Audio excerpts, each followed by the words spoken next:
5 more minutes, then we can start our session. Yeah. Okay, Ma'am, ma'am. Yes, within Ashwini. that time I have sent one doubt, so you could please clear that. Yeah. So this is a question.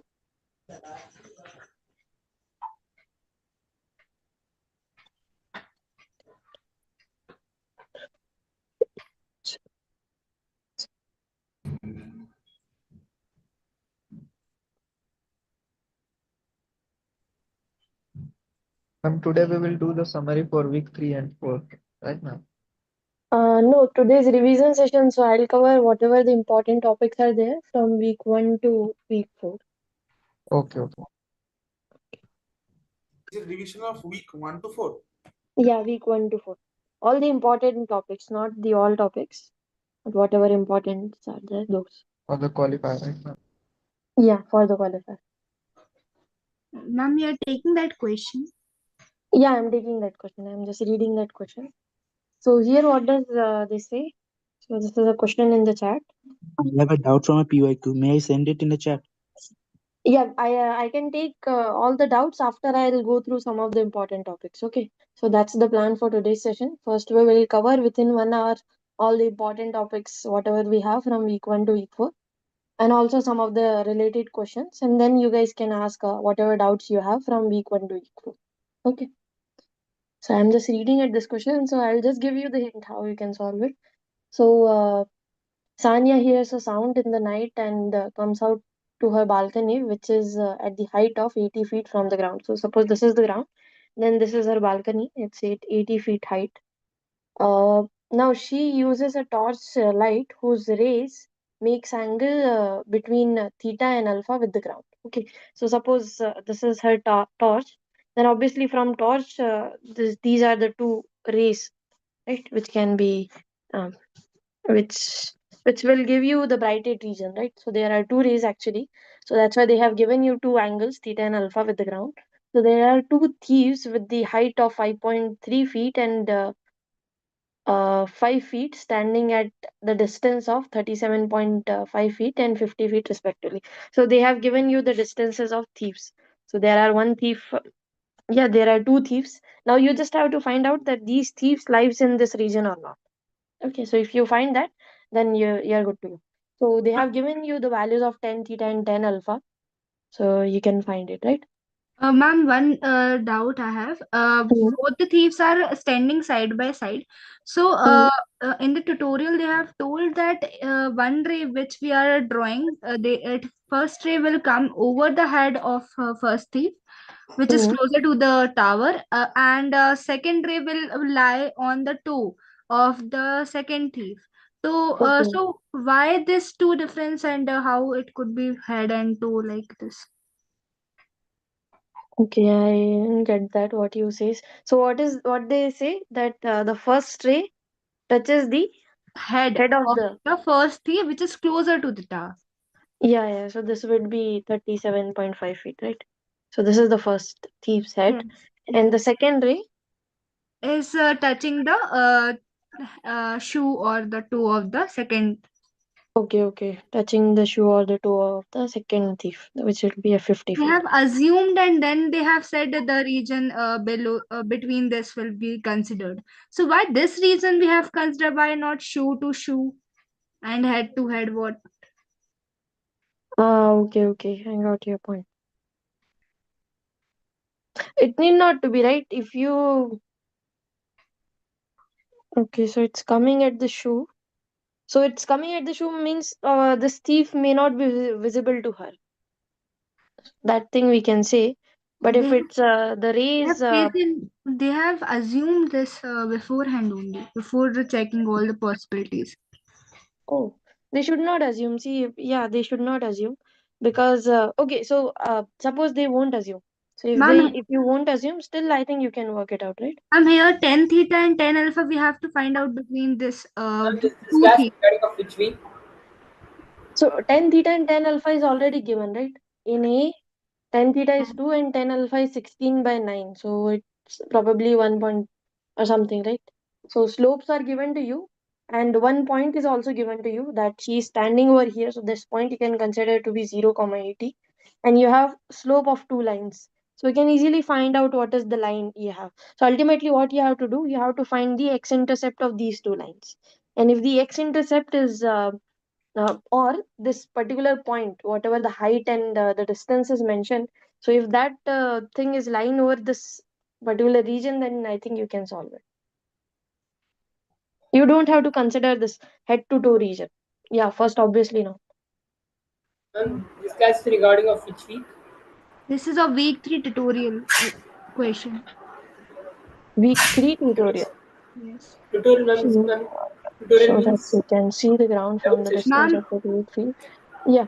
Ma'am, for quiz one, I am practicing tutorials and weekly mocks that they are giving us Mhm. and practice assignment graded. This is Mhm. enough, or pre-YQ also have to practice? If you get time, obviously go through some of the PYQs, I'll say. Where we can get this? Uh, in the dashboard only, they should have uploaded PYQs, right? Are you guys able to find out PYQs in the dashboard? Have they uploaded? No, ma'am. No, ma'am. No, ma'am, no. another thing, ma'am, I Okay. can't There find are my two mock websites, exam ma'am, in where my we can dashboard. find P. Where we can find? S grade and I think quiz practice. Medium.com Yeah, you guys can on share the links in medium.com the as chat well. box Yes, because ma'am. I You don't can. think Yes, they are the displaying PYQs website. this year. For you. Ma'am, I can't find my mock test in my dashboard of mathematics.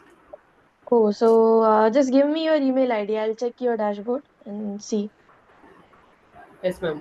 Can I Okay. And post also the mail remind me at any? the end of the session too, Nitish, because I may forget to note down your email. Sure, I will. Hi, even I can't see the mock test for maths in my dashboard. Okay. Yes, So ma'am. yeah, Ma'am, you like, guys Same can problem. I just I was can't seeing also my see. 2 days before also I just saw my mock test in my dashboard, but at now Hmm. if I just check onto my dashboard, I can't find it. Oh, okay. So yeah, you guys just mention your email IDs to me. I'll check with the support team. Where I should mention, ma'am? In the chat box? Yeah, in the chat box, but at the end because I may forgot. Yes, ma'am, Thank sure. you. This Some are sharing the links. Yeah, you can just go and check at these websites because I don't think they are displaying PYQs this year.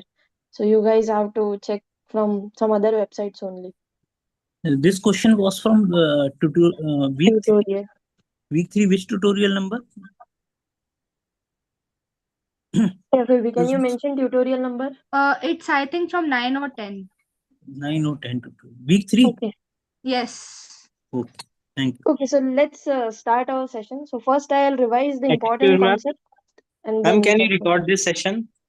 This is already live streamed. So you on YouTube you can find the recording. Ma'am, but there is no link attached to the calendar. They haven't attached the link, but at the end you can find, or someone can you guys mention the He link? You can can just search on YouTube, directly search BS on in Data YouTube. Science and You will Application get IIT Madras, live and go to streaming. the live section. He can Okay. find. Okay. Okay. Thanks. Okay, fine. So yeah, let's start our session first. So I'll go through theory first. So be patient over that, and then after 1 hour we can solve all of your doubts. Okay. So let's start. I'm not looking at the chat now. So we'll start with basic set theory. So set theory means obviously I won't go through in detail. So you guys are familiar with sets, what are the sets operation and all those things. I'll quickly write what is the union of two sets. So A union B means that set in which you have to collect the elements which belong to either set A or the set B, right? So you have to collect all those elements X such that X is in A or X is in B. Okay, so this or phrase sometimes used for union of two sets, right? Whenever you see or in between some text, that means it is representing the union of two sets. Now, what is intersection? A intersection B.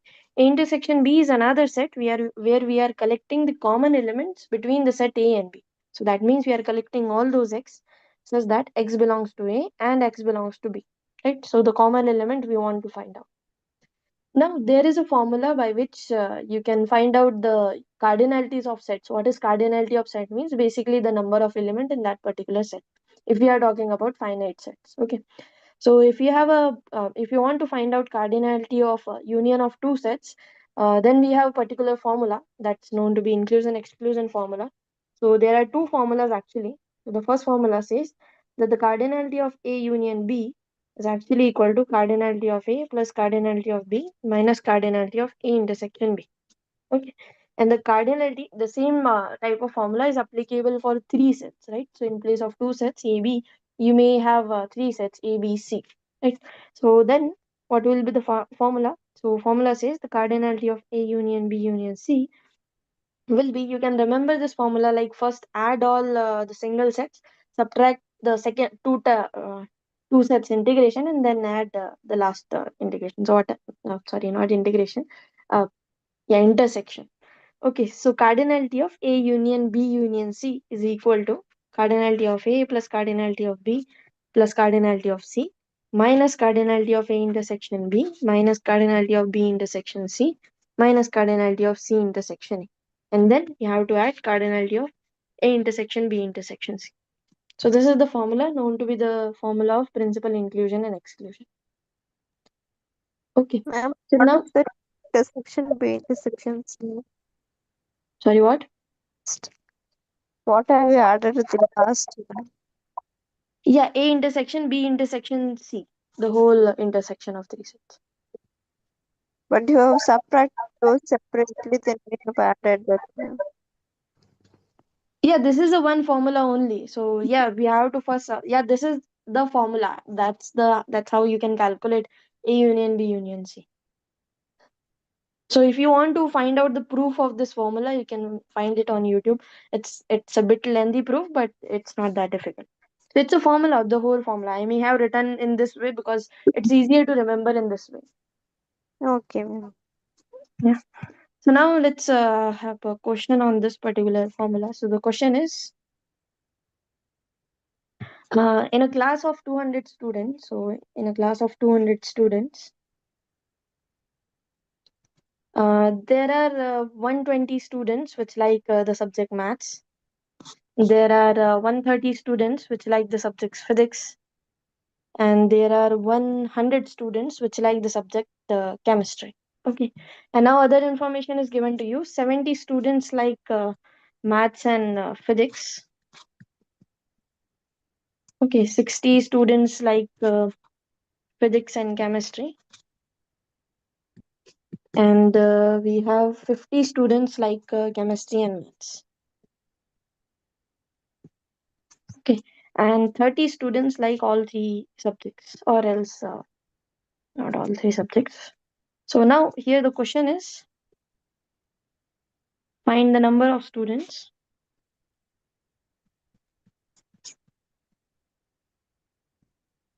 which likes only physics and chemistry. Okay, so this is the data we have given, and here the constraint is every student like at least one subject. Okay, so that is 200 student is there, so that means constraint is every student likes at least one subject. Okay, so that means there is no student who does not like uh, all of the three subjects. Okay, so this is the data given to you, and the question is find the number of student which likes only physics and chemistry. So I'll give you guys 2 minutes, try to figure out the answer, and then we can discuss it.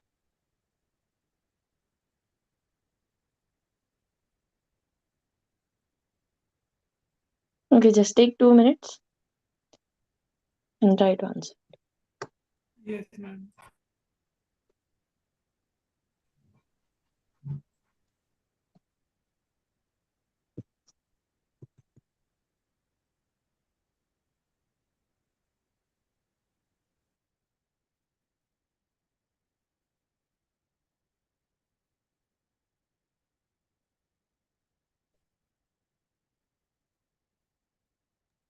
Uh, 50. 50, 50. Yes. Okay.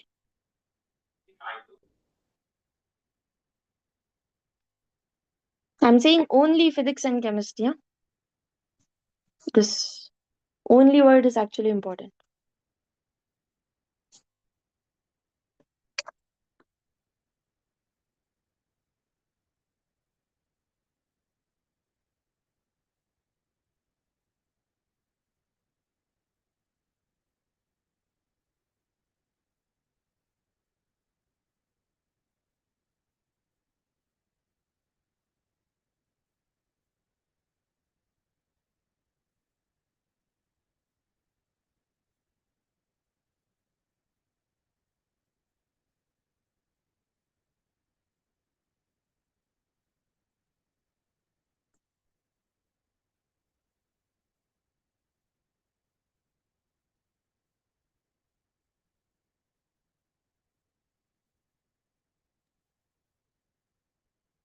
I'm getting some different answer. Recheck your answer. Answer should not be 50.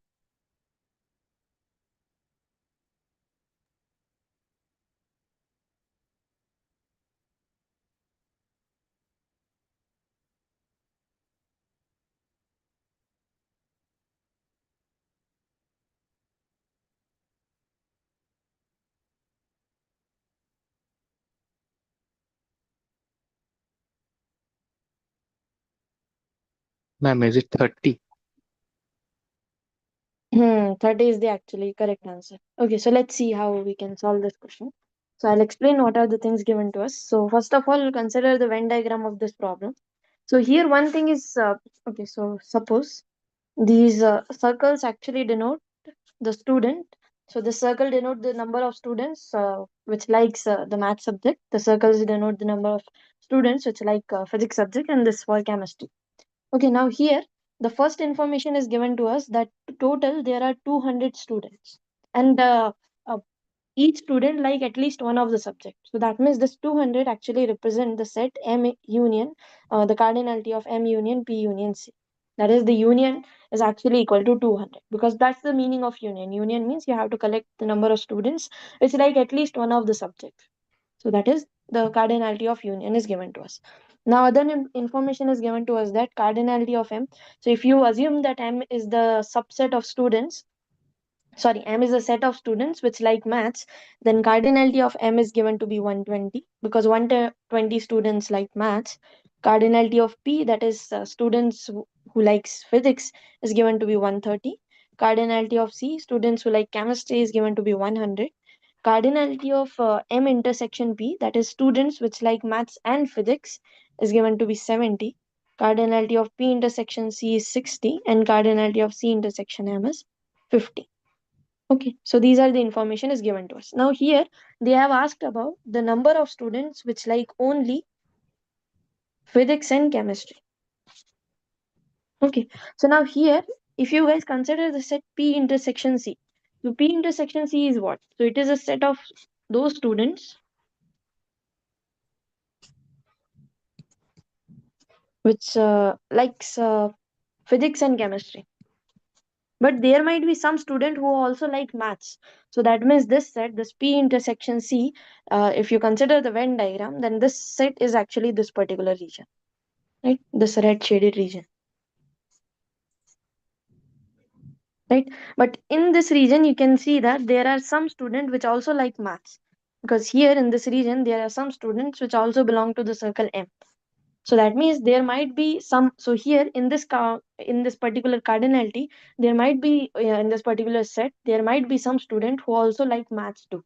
So what you have to do, you have to remove those number of students who like maths from this particular subject. So that means what we need to find out, we need to find out the cardinality of P intersection C minus of the set of cardinality of M intersection P intersection C.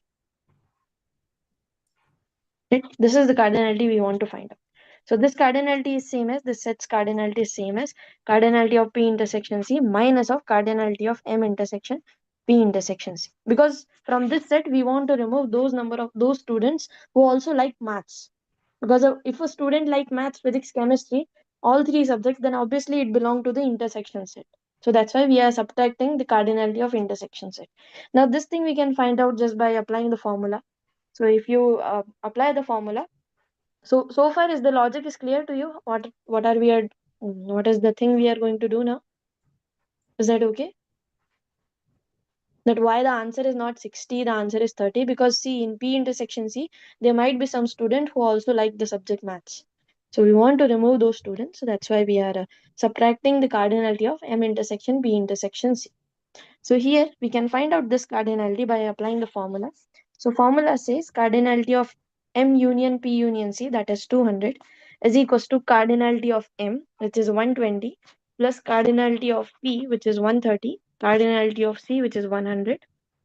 Right? So this is M union C union P is equals to cardinality of M plus cardinality of P plus cardinality of C minus cardinality of M intersection M intersection P minus P intersection C minus C intersection M and then plus cardinality of M intersection C intersection P. But this is the thing we want to find out. Okay. So all other quantities are given to us. So 120 plus 130 plus 100 minus 70 minus 60 minus 50 and plus this cardinality we want to find out. P in M intersection P intersection C. This is what the thing we need to find out. So if you solve this, you will simply get 200. This is nothing but what 150? Yeah, 350. 350, na? 1 to 350 minus of, yeah, answer will be 30, obviously. I'm just doing the No, ma'am. calculations. Minus. P intersection C's answer is 30. Yeah, correct. So this is simply, this become 170. So if you take it to a right hand side, you will get M intersection P intersection C is 30. Right? And here the cardinality of this is given to be 60. So that's why 60 minus 30 will be 30 answer. So that means there are 30 students which likes only physics and chemistry. This only word is important. So if you neglect this only word, I could not copy actually. sorry, what? Could you please show the question? I could not copy the question. Could not copy. Yeah, I have written down the question. This is the question. You can figure out the question from here, right? Ma'am, I have a doubt. Yeah. If it's like only physics, then like we have to minus like the cardinality of physics minus the intersection of all three minus intersection of physics and math minus physics and chemistry. Is that how we do it? Correct. Yeah. So from the cardinality of P, you have to remove cardinality of P intersection C, which will, no, see, if you remove 3 sets, then you are removing this intersection part thrice, right? So that thing you need to understand first. So if they ask about only physics, then what are the sets you have to remove? So from the cardinality of P, if you remove this region, which is P intersection C, right? P intersection C, and if you remove this region, which is P intersection M, then what is happening? You are removing twice this particular region, the intersection region. So that means for balancing out, you have to add 1 times P intersection C intersection M. Are you getting my point? So from the Venn diagram, you can see if you remove P intersection C and P intersection M, then this region has been removed twice. So that means there are some elements which you are removing twice. So for balancing out, you have to add the cardinality of M intersection P intersection C. So here, if I want to write down, yeah, got Can it, you na? just write the formula? Mm-hmm. Can you just write Yeah. it? So cardinality. So those number of students which like only physics will be cardinality of P minus cardinality of P intersection C minus cardinality of P intersection M and plus of cardinality of M intersection P intersection C. Because we are removing, when you are removing these two numbers, you are actually removing those students twice, which likes 3 of the subjects, which belongs to this intersection area. I'm getting my point? Because Ma'am, ultimately yeah. in other sense, we can do like keep P in right hand side and everything, take it everything in left hand side. That's also you can do. Take P in the right hand side and take. No, see, only physics they are asking, not physics only. That's the meaning of this word only. See, there might be students which like physics, also maths and also chemistry in the set of students which like physics, right? So it's possible that you like both of the subjects. So you belong to the both sets. You belong to the set of students which like physics. You also belong to the set of students which like maths. Right? So here only word is making the difference. Is that clear? Ma'am, excuse me. Yeah. For today's lecture, will the YouTube session be available? Yeah, it will be available. Ma'am, but it's not showing actually YouTube link. You can go and search on YouTube. Maths 1 live session. You can get the link. They haven't posted over the calendar, might be, but you can get the link. Direct go and search on YouTube. Okay. Yeah, somebody also pasted the link. So that's how this only word, that's why I'm saying that don't ignore the word only. Only makes the difference. Okay. Fine? Cool. Any doubts? Okay. Ma'am, I have a doubt. Yeah. In this, there is only physics and only chemistry. Then we have to separately calculate physics and then chemistry one, Correct, and then correct. Yeah. Because only physics means what region? So if you consider this Venn diagram, then only physics means you want to find out the number of students lying in this particular region. Right? This region you want to calculate. So from the Venn diagram, you can calculate easily. So if you want to calculate these reason, what are the ways you can do? So one way could be that you can, okay, so there are actually different ways to calculate this only physics answer. So one thing you can do, that you can say that, okay, I'll take the union of all three sets, P, M union, C union P. And then from this one, I can I can subtract the region, this whole region, right? This region you can subtract. But what is this region? This region is M union C. So then you have to find out what is the cardinality of M union C, and then you can subtract it out. Are you getting my point? So this is also the same thing you can find out. M union C, this will also the number of students which likes only physics. Okay. Right? So there are several ways you can figure it out, how to compute the cardinality. Once you figure out the set, then from the Venn diagram, you can construct the formula. Okay. Yes. Okay. So let's move toward the next topic, which is the relations. So what is a relation? Relation is actually any subset of Cartesian product. You guys are familiar with Cartesian product. So if you have two sets, then you can actually collect the pairs. So A Cartesian B means you have to collect the pairs A comma B, where A belongs to A and B belongs to B. This is known to be a Cartesian product. Now what is a relation? So relation for us is just a Ma'am, subset of excuse A me. cross B. Uh, Yeah. YouTube is not there. In YouTube, I cannot find this video. It's live streaming, na? Someone send the live link. In YouTube, you are not able to find. Can you guys please send the live sessions link, today's live session link? Yeah, someone already Posted in sent. the chat, ma'am. It's posted in the chat. Just open the chat, you can find out. Okay, so what is a relation is? Relation is any subset of Cartesian product. So if you have Cartesian product, you can consider any subset, that's your relation. But over the relation, we actually have three types of relation which we want to figure out. So what are these three types of relation? One is the reflexive relation. Okay. So focus on the definition, how the definition of each relation is given. So reflexive relation means, so we say, so suppose R is a relation.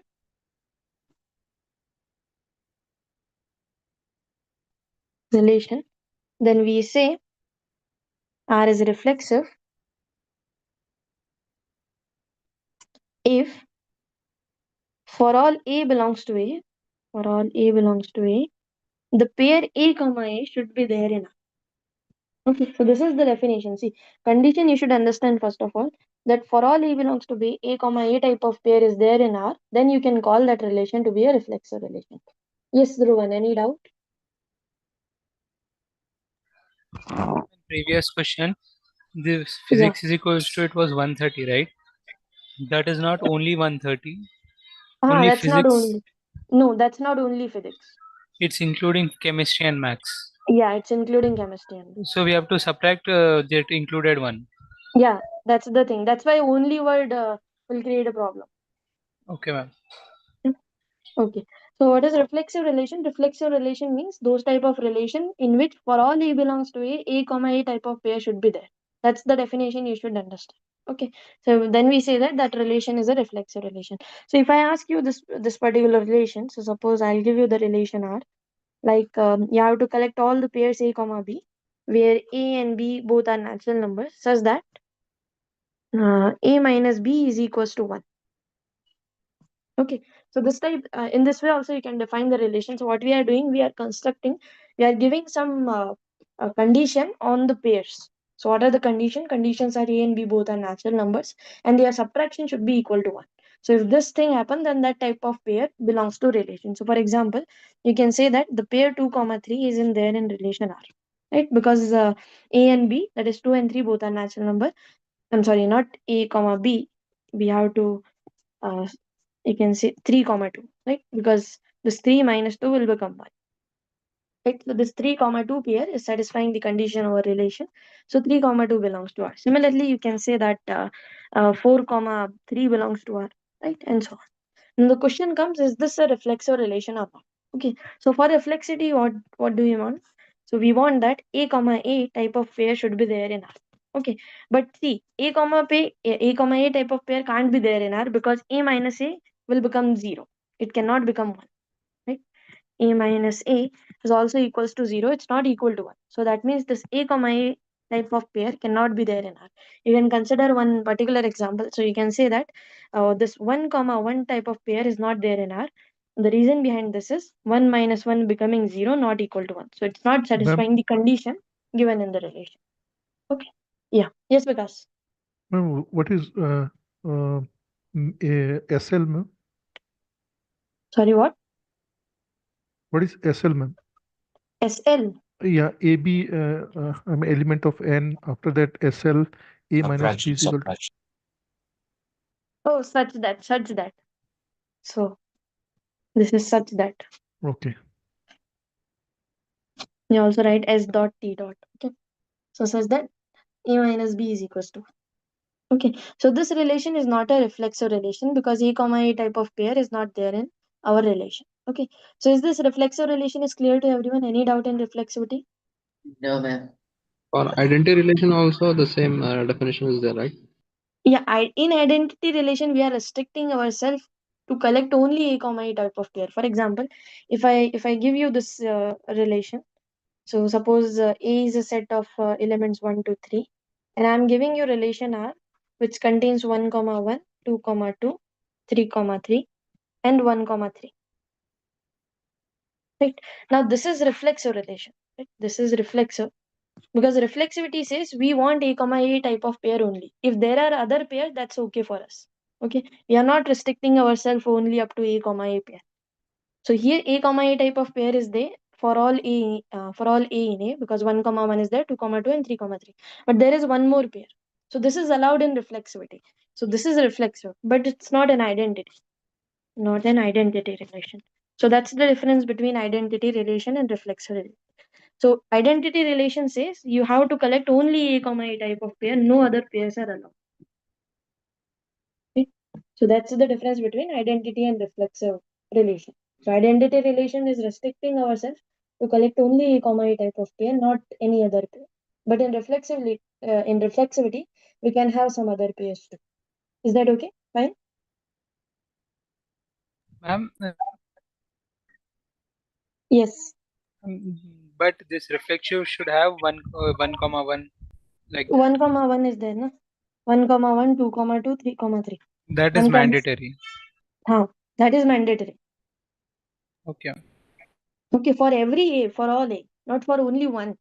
1, 2, 3 for all A. And here also, if any relation over natural number you want it to be reflexive, then 1 comma 1, 2 comma 2, 3 comma 3, 4 comma 4, all those pairs should be there in relation. Okay. So here we are constructing A set to be a finite number 1, 2, 3 only. That's why only we need 3 pairs to check reflexivity. Otherwise, you need all pairs, all A comma A type of pair should be there. Okay. Now the second type of relation is symmetric relation.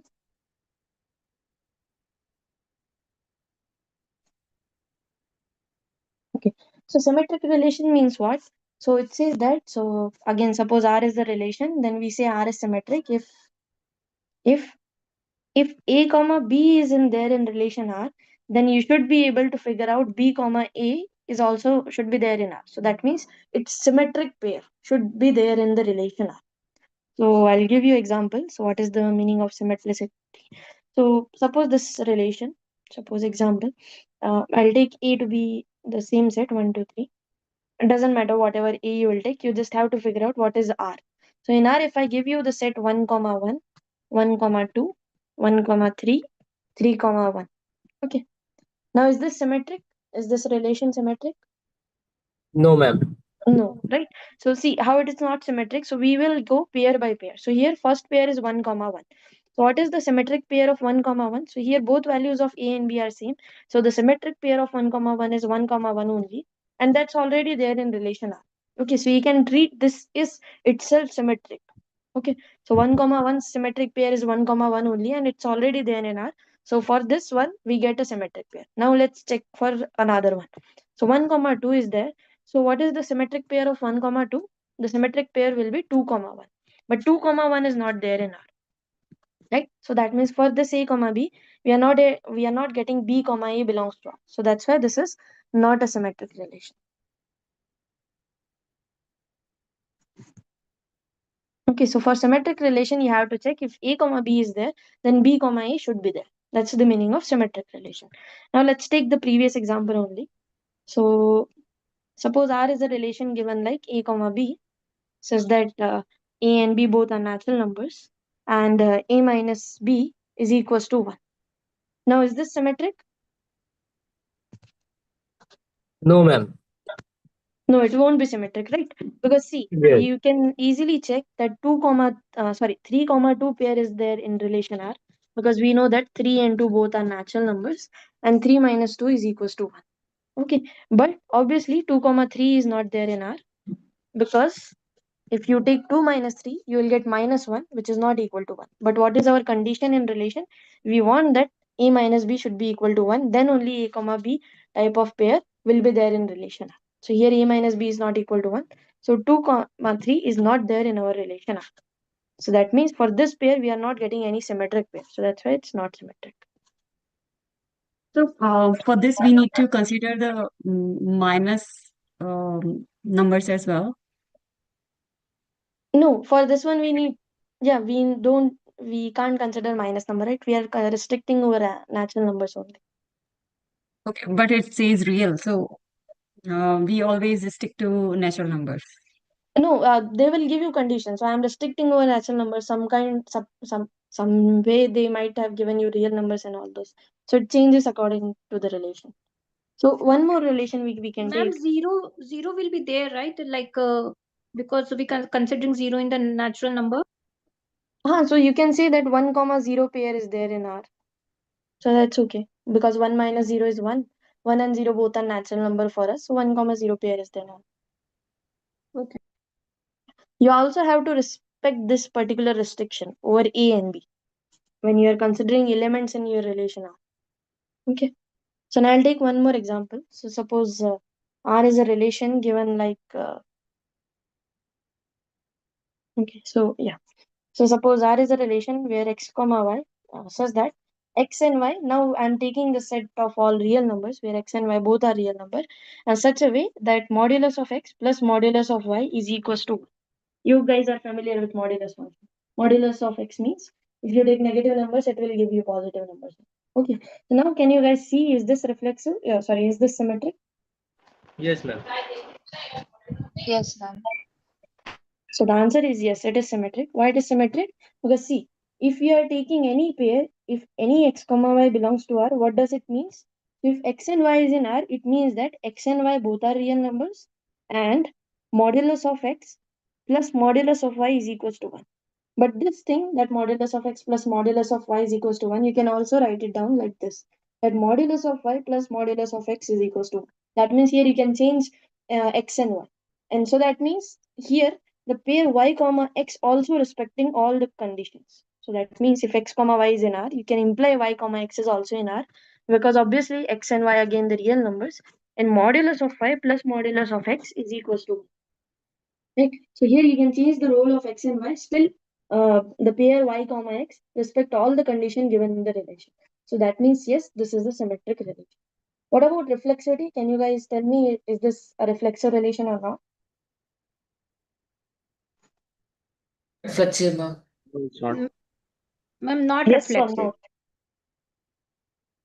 no? Not reflexive, right? Because see, x and y are real numbers. So there are real numbers whose modulus sum may not be equal to 1. You can take any example. You can simply take x is equals to y is equals to 1. Then what is the condition? Modulus of x plus modulus of y, which is equal to 1 plus 1, which is equal to 2, which is not equal to 1.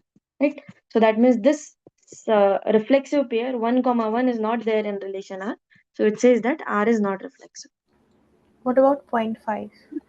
Yeah, 0.5 is there, but that doesn't matter. Reflexivity means for all, right? It may happen that for some A's, A comma A type of pair is there in R, but we need for all pairs, not for 1 or 2 or 3 or 4.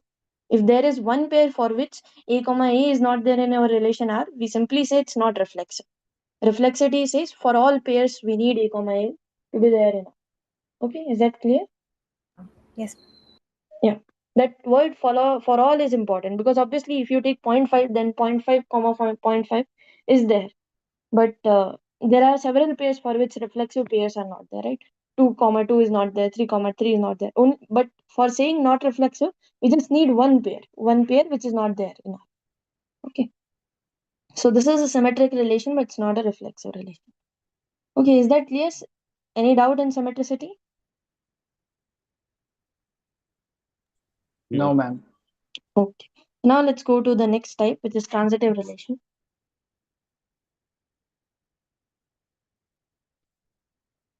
Okay, so transitive relation says that if you are able to find such pairs A comma B is there in R and B comma C is there in R, then you have to check for A comma C.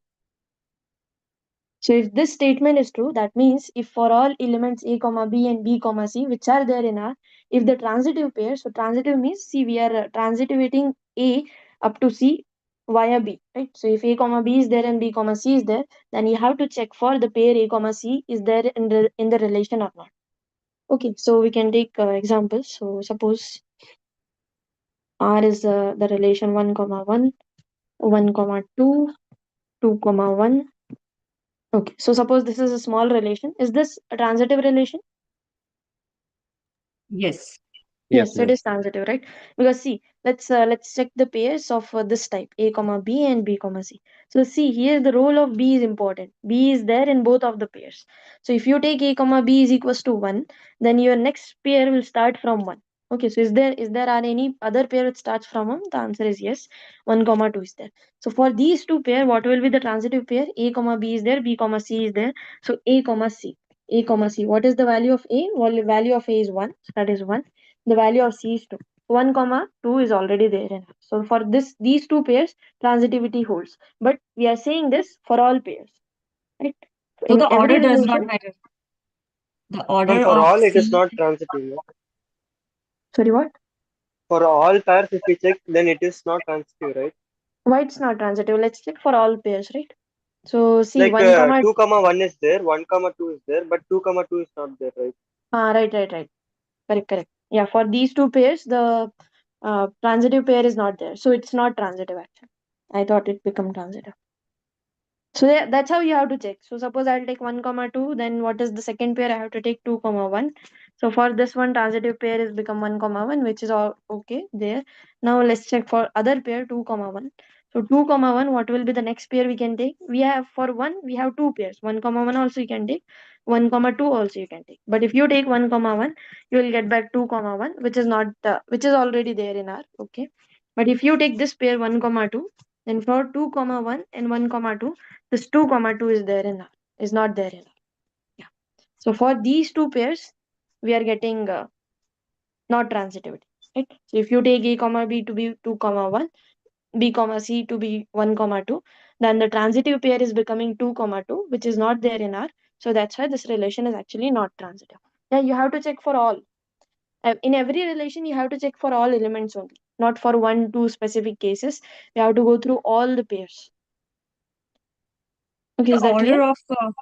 order of the elements A and C matters if it comes first or it comes later. Yeah, Do it we? matters actually. Because see, A and B are belong from both are the member of different set. So order actually matters when we talk about relation. So these two are Okay. actually not the same pairs. Okay. Uh, okay, so there is one little catch in transitive relation is if you are not able to find out any transitive pair, so that means, so this is a note. So if there are no such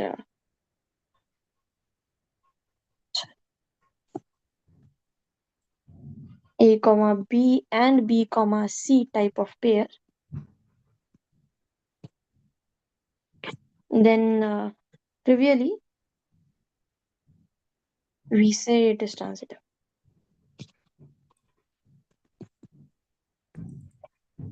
So what does this fact mean? So suppose I'll give you the relation like the identity relation only. Simple example. 1 comma 1, 2 comma 2, 3 comma 3. So suppose our set A is 1, 2, 3. Okay. So in this relation, you are not able to find out such a pair which are related by B, right? A comma B and B comma C. This B is not same at for any pairs. That means if you take 1 comma 1, then also you cannot, there is no pair which starts from 1, right? For 2 comma 2 also there is no pair which starts from 2. So that means here we are not getting such type of pairs, A comma B and B comma C type of pair. So what should we check? So there is nothing to check, right? In transitivity, what we are doing, first of all, we are considering the pairs A comma B and B comma C, and then we are checking that if the pair A comma C is there or not. Okay. But here in this example, we are not able to find out such kind of pair which are related by B, right? A comma B and B comma C. If you take 1 comma 1, then also there is no pair which starts from 1. 2 comma 2 also there is no pair starts from 2. Same for 3 comma 3 also. So that means here you are not able to find out the hypothesis of checking the transitive relation, right? So that means we have some condition and then we have to check something. But here this condition that A comma B and B comma C itself is not there. So whenever you come across such type of relation in which you are not able to find out transitive pair, so then vacuously you assume that that relation is transitive. So it's something like that. We don't have proof to say this thing is wrong. So we assume that it's right. So it's like that only. So is that clear? Could you Yes, please ma'am. repeat it? Yeah. So what I want to say is, if you are not able to find out any transitive pair, so that means this pairs of this type, A comma B and B comma C in your relation. So for example, in identity relation, there are no such kind of pair which are related by the point B, right? A comma B and B comma C. The B should be same at the end of this pair and the starting of this pair, right? So here there is no such kind of pairs. So what you need to check in transitivity, we are checking for the existence of the pair A comma C. But since here there are no transitive pairs, so here we don't have anything to say that this relation is not transitive, right? So we say that we don't have any counter example to say this is not a transitive relation. So it's like they say na that victim is some saying is there na, that if we don't have anything to prove that this thing is false, then we assume that it's true, it's right. So we are Innocent assuming like until proven guilty. same thing, innocent until proven guilty. So something like this is happening here. So we assume Sure. this condition only in transitivity. Yes, is that clear? Fine. Yes, ma'am. Okay, Nisha, your voice is too low. I'm okay. Fine. Now let's look at some of the examples. And okay, so what does equivalence relation means? Equivalence relation means a relation which is reflexive plus symmetric plus transitive. It's known to be equivalence relation. So equivalence relation means R is reflexive, symmetric, and Ma'am, I transitive. have a doubt. Yeah.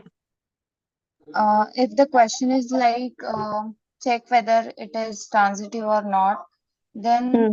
without checking the transitivity, we have to assume that it is transitive. No. Yeah, for checking you need some pairs to check, right? If such pairs are not there, then you can assume it is transitive. If such pairs are there, then you have to check, Okay. right? Okay, so let's take one example first. So suppose I'll give you the relation R, that x comma y such that x and y both are real numbers, and y is equals to x square plus 2x plus 1. Okay, just take 2 minutes to figure out is this reflexive, symmetric, and transitive. Okay, so it seems a little complex, but it's not. It's very easy. Just think and answer in the chat. Don't shout it loud. Okay. Take 2 minutes to solve it. Okay, so today's session might go a little longer. So it may happen that we have to go up to 11, but that's okay.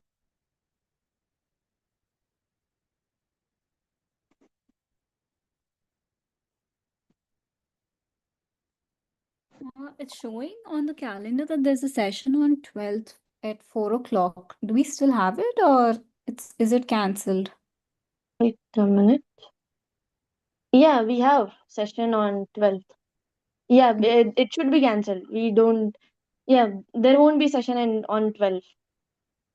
But So your tomorrow, exam is on 13th, na? yeah. So it's up to you. Do you guys want session on 12th or not? Yes, if You it's want possible. session on 12th. Okay, then we can have session on 12th, but we won't have session on 13th, obviously. Yeah. Thank you.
So it's neither reflexive nor symmetric and not transitive.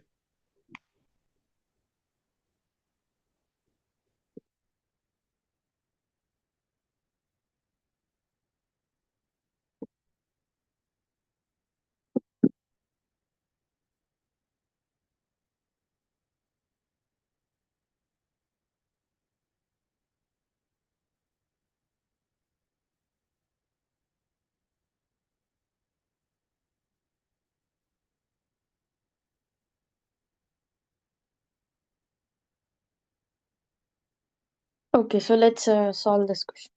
So first check for reflexivity. What does reflexivity means? Reflexivity means that A comma A type of pair should be the relation in R. So should be in the relation R for all A belongs to the set of real numbers, right? Here we are taking set of real numbers. That's why. So now this is not true, obviously, because you can simply take the value of x to be equal to 1.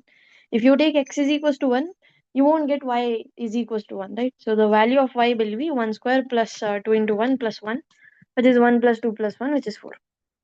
Right? So obviously 1 comma 1 type of pair is not in the relation R. So what does this mean? This means that 1 comma 1 is not there in R. So this means R is not reflexive. Is that clear to everyone? Any doubt? No. Yeah. So now let's check for symmetricity. So obviously it's not symmetric too. So because you can again consider as a simple example, simple counter examples. Like you can simply take x is equals to 1, y is Sorry to equals to 2. interrupt, ma'am. Yeah. So if it is if it will be 1, then it is reflexive, right? Means the addition means 1 to 1, 4 is there. If there the means the addition will come 1, then it is reflexive. No, but this thing should happen for all, right? So I'm just taking one particular value of x. You can vary x. X could be anything. So for every element, that pair x comma x type of pair should be there, right? So no matter if it true How for x is to equals to 1. understand with this answer means if it is 4. Yeah, see, it's 4. It's not equal to 1. So you can say that 1 comma 1 is not there in relation R. Even though what I was saying that you're asking now, if it comes to be equal to 1, then can you say it's reflexive? So the answer is no, because I'm checking for one particular value of x. Reflexivity says for all value of x, x comma x type of pair or a comma a type of pair should be there.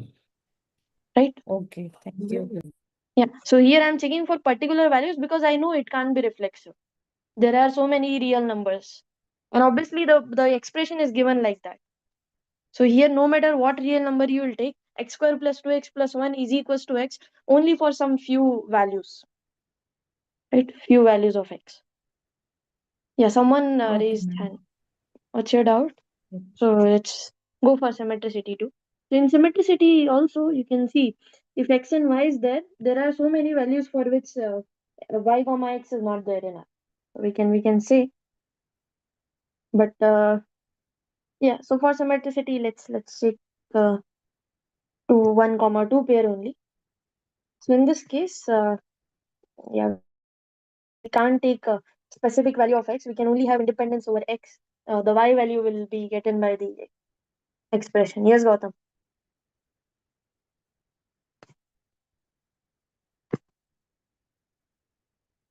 Any doubt?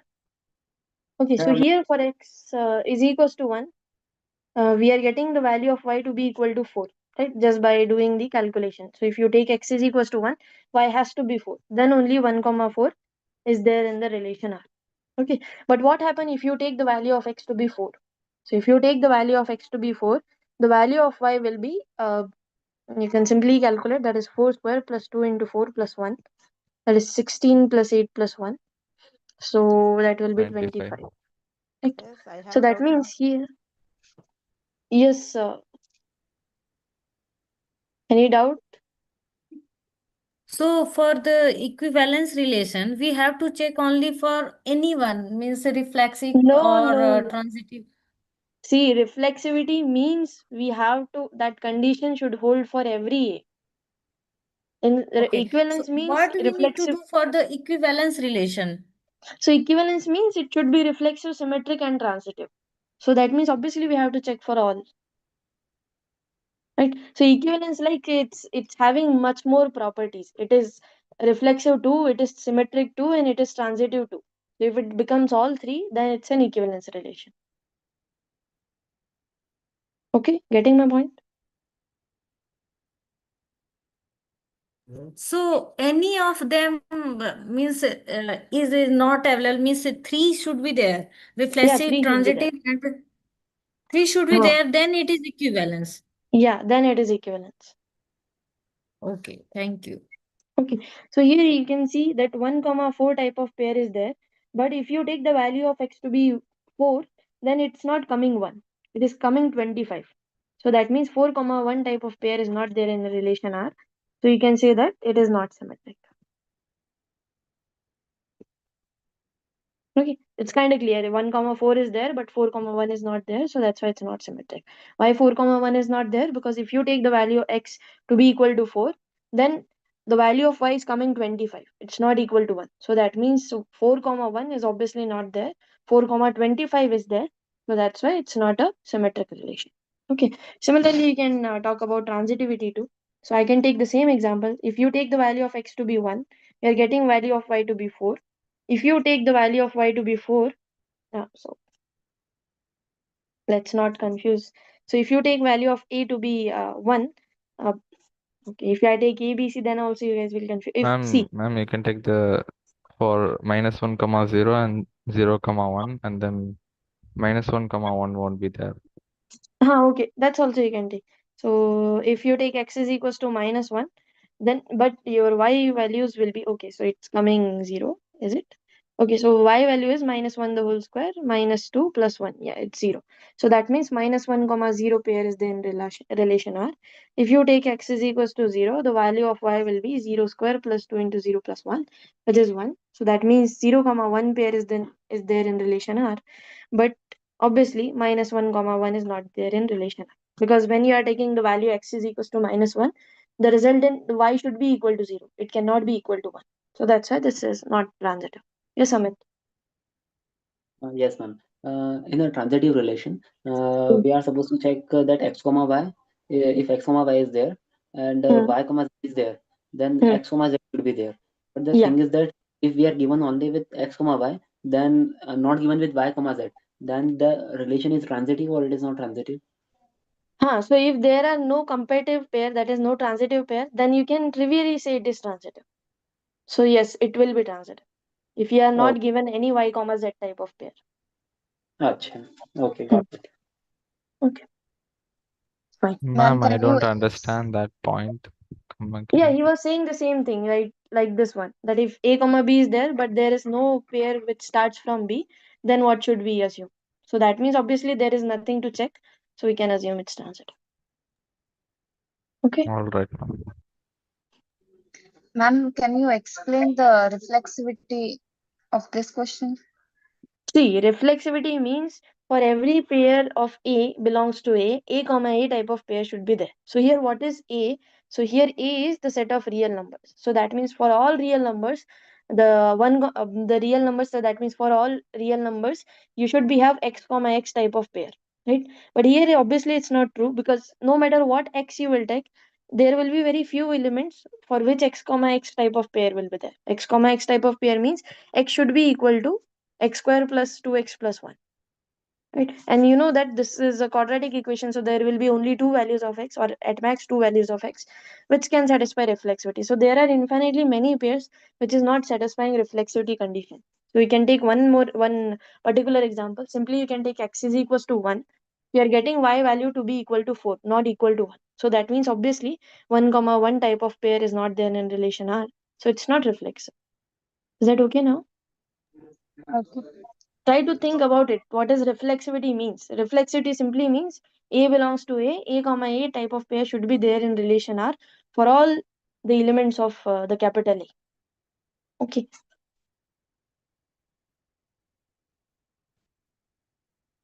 Okay, so now we'll do one more example over relation. So suppose you have a relation R1. Let me check the example particularly.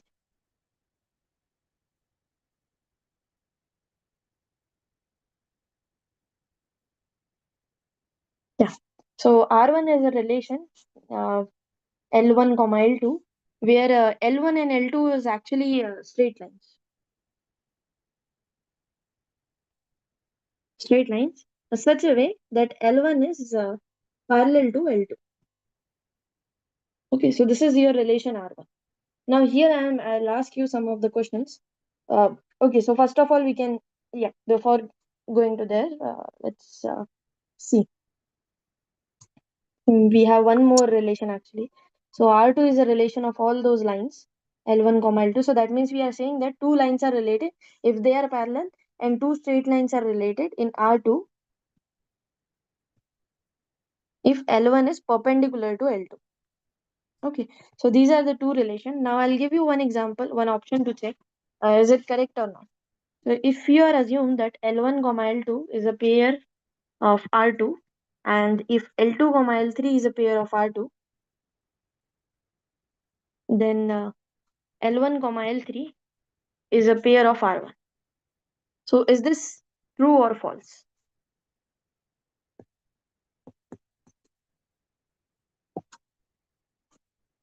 Okay, just understand the question. R1 is a relation in which two straight lines are related if they are parallel. R2 is a relation in which two straight lines are related if they are perpendicular. I'm asking if L1 and L2 is an element of R2 and L2 and L3 is an element of R2, then can you check L1 and L3 is there in R1 or not? Okay, so that's your aim. Means are they in 3D or in 2D? 2D, 2D. Okay, We are not ma'am. going in 3D, 2D only.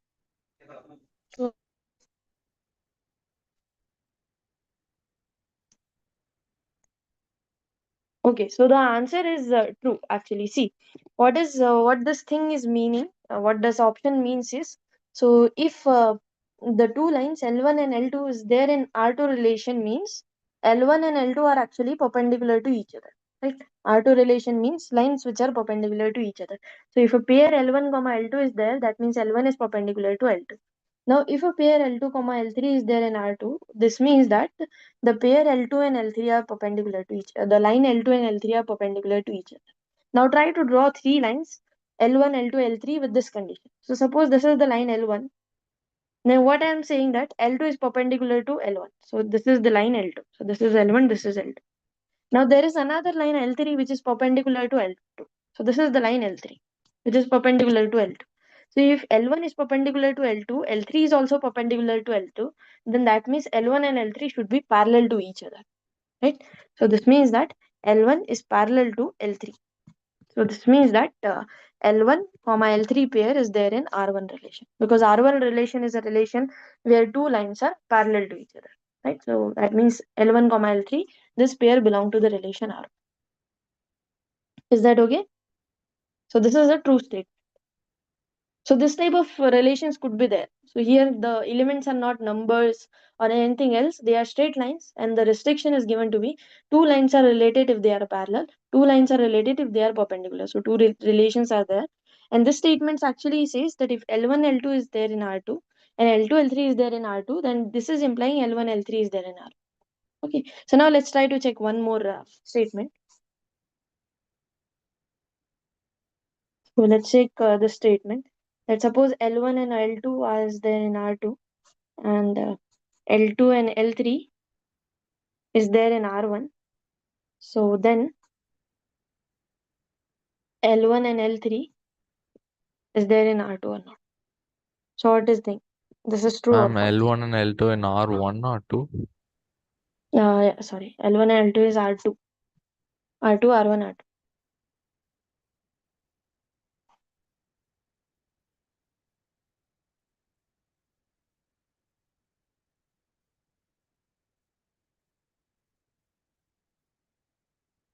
Okay, I got two answers. What about this? True, ma'am. True, right? See, here what is happening? First thing is L1 and L2 is there in R2. What does this mean? This means that L1 is perpendicular to L2. Now the next thing is L2 and L3 is there in R1. That means L2 is parallel to L3. So L1 is perpendicular to L2. This is L1, this is L2. And L3 is parallel to L2. So that means obviously L1 will be perpendicular to L2. So that means How L1. will we understand this relationship is perpendicular and this is parallel? How will we get to understand this? See, parallel, two lines are parallel means they are parallel, right? How to understand what's lines are parallel, perpendicular, this you can understand, right? Perpendicular To means see they are the making 90 statement, degree. when we see this question, then how Huh. to understand this Which one is perpendicular? perpendicular and which one is parallel? It's given now. See, this pair is in R2 means what? So what is the relation R2? R2 is given to you. This is given to you.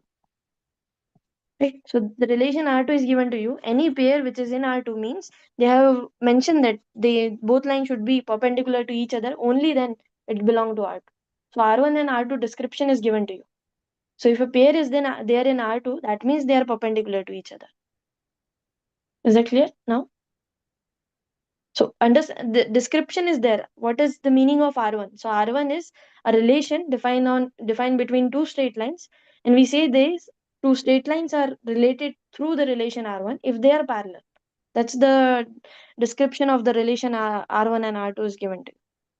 So that's how you can see that if this pair L1 and L2 is there in R2 means they are perpendicular to each other. Is that clear? Okay, ma'am. Huh. Yes, ma'am. You can see the description of R1 and R2.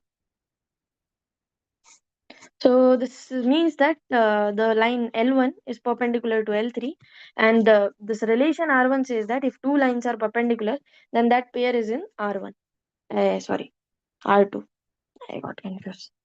So what we are testing? We are testing about R3.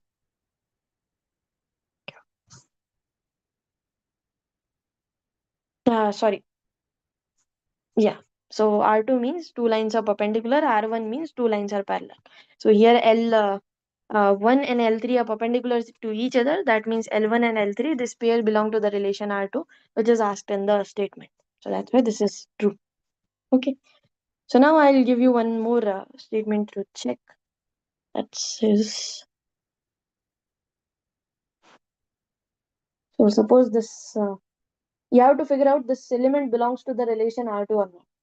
Is 3x minus 5y is equals to 7, and y is equals to 5 by 3x plus 4 by 3. Is this belongs to R2 or not? So yes or no? Yes means it belongs to R2, no means it's not belong. Okay, so again I'll give you the description of R2. R2 means those lines which are perpendicular to each other.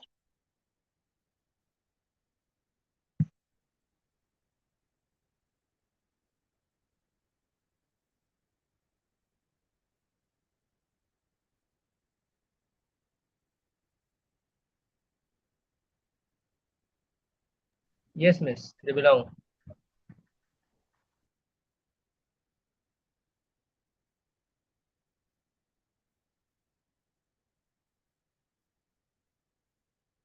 R2 means perpendicular only, na?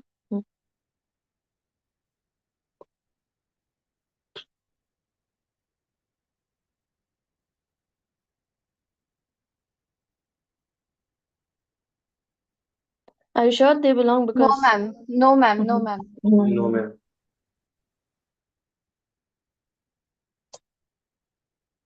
Okay, see, they actually don't belong because when two lines are perpendicular, so if two lines are perpendicular, you know that the multiplication of their slope will be -1, right?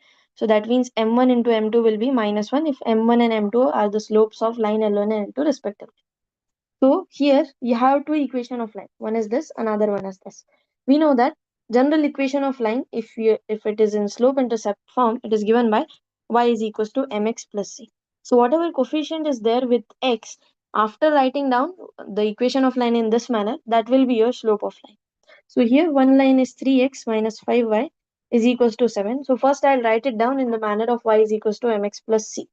That means 5y is equals to, I'm just taking this 5y, right, the rearrangement, plus minus 7, right? So that means y is equals to 3 by 5 times of x minus 7 by 5. So that means the slope of the line L1 is actually equal to 3 by 5. Okay, so now similarly we can compute the slope of line L2. So L2 is already given in the original, that means y is equals to mx plus c form. So y is equals to 5 by 3x plus 4 by 3. So here this is m1, and here we'll get m2 to be equal to 5 by 3. Now here if you compute m1 into m2, you will get 3 by 5 into 5 by 3. That's equal to 1. It's not equal to -1. Right? So that's why L1 is not perpendicular to L2. So that means the pair L1 comma L2 is not there in the relation R2. Okay, is that clear? And we can also check by this one that -1 by m is the slope of other line. So both, everything is same. That thing is same. Is that clear? How you can check that an element is there in the relation or not? Thus, they should have satisfy all the conditions which we have taken in the relation. Is that okay? Fine. Yes, sir. Okay. So yeah, that's all about relations. Now you can figure it out. One thing I can ask that what about the reflexivity, transitivity, and symmetricity of these two relations? But I think that's not that difficult. You can easily figure out. So let's move to the next question. Next Ma'am, topic. do we have another revision session? Currently we don't have, but if we need it, we can schedule one revision session. So or else we can convert that TA session into revision session. Ma'am, because we have till now, ma'am, till now we have completed only week 1, and Yeah, I got it. another 30 minutes left. Ma'am. Yeah, also polynomial take at least half an hour. So yeah, we can have actually what we can do, we can convert that TA session into revision session. So it's 12th. Yes, miss, Yeah. that would be better. So we will convert that TA session into revision session.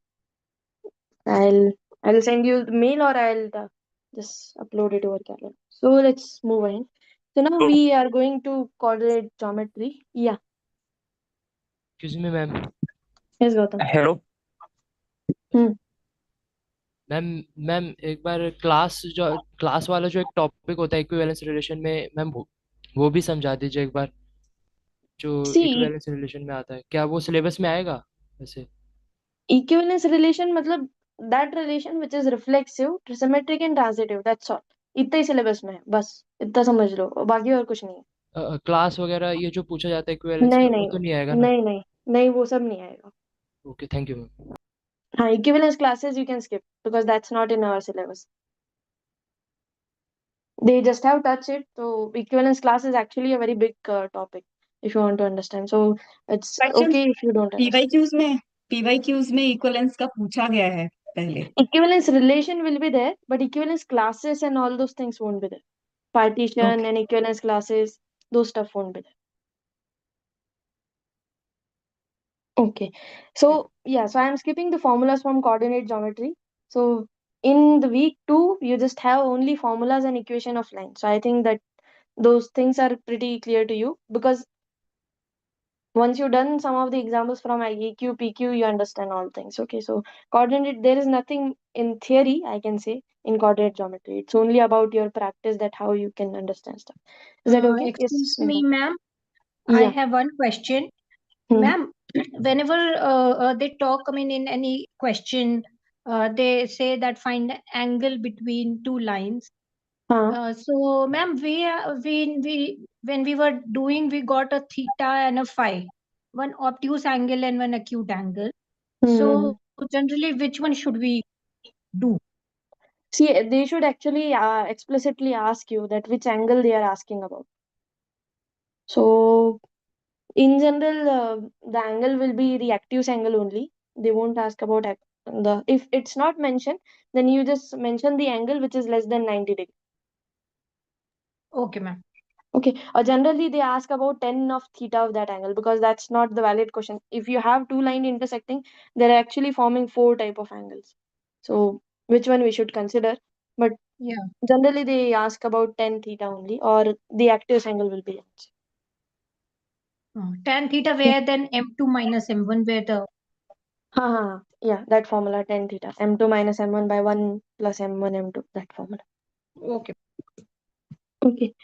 Now let's go to parabolas. So, but I think parabolas also pretty much clear to you guys. So, Proofs वगैरह we don't have to remember, right? Only the formulas will be there. yeah, formulas. Proofs you don't have to remember. You can skip the proofs. Okay. So, parabolas, there are actually not that much theory in parabolas. So, you know that any quadratic expression is given by q of x is equals to ax square plus bx plus c. Now, this quadratic expression will represent either an upward parabola or downward parabola. So, when the value of a is greater than 0, it's an upward parabola. And when the value of a is less than 0, it's a downward parabola. And obviously, we are restricting ourselves that the value of a can't be equal to 0, because if it's equal to 0, it's not becoming a quadratic expression, right? So, the value of a can't be equal to 0. Value of a is strictly greater than 0 means upward, less than 0 means downward parabola. Now, related to a parabola, there are two quantities. One is the vertex and another one is the axis of symmetry. So, what is an axis of symmetry is? So, if you have this type of parabola, then axis of symmetry is that line over which if you place a mirror. So, suppose if you place a mirror over this red line, then these two wings of parabola are actually symmetric to each other, or mirror image of each other. So, that particular line is known to be an axis of symmetry. Okay, and the point where the parabola and axis of symmetry intersect each other, that line is known to be the vertex. So if you have the expression of quadratic, that is ax square plus bx plus c, then we actually have a specific formula for finding axis of symmetry and vertex. So here you can see that axis of symmetry is actually a line which is parallel to y-axis. So that means axis of symmetry is actually a vertical line. So we know that the equation of vertical line is given by the x-intercept. So here the x-intercept of axis of symmetry, or the equation of axis of symmetry, is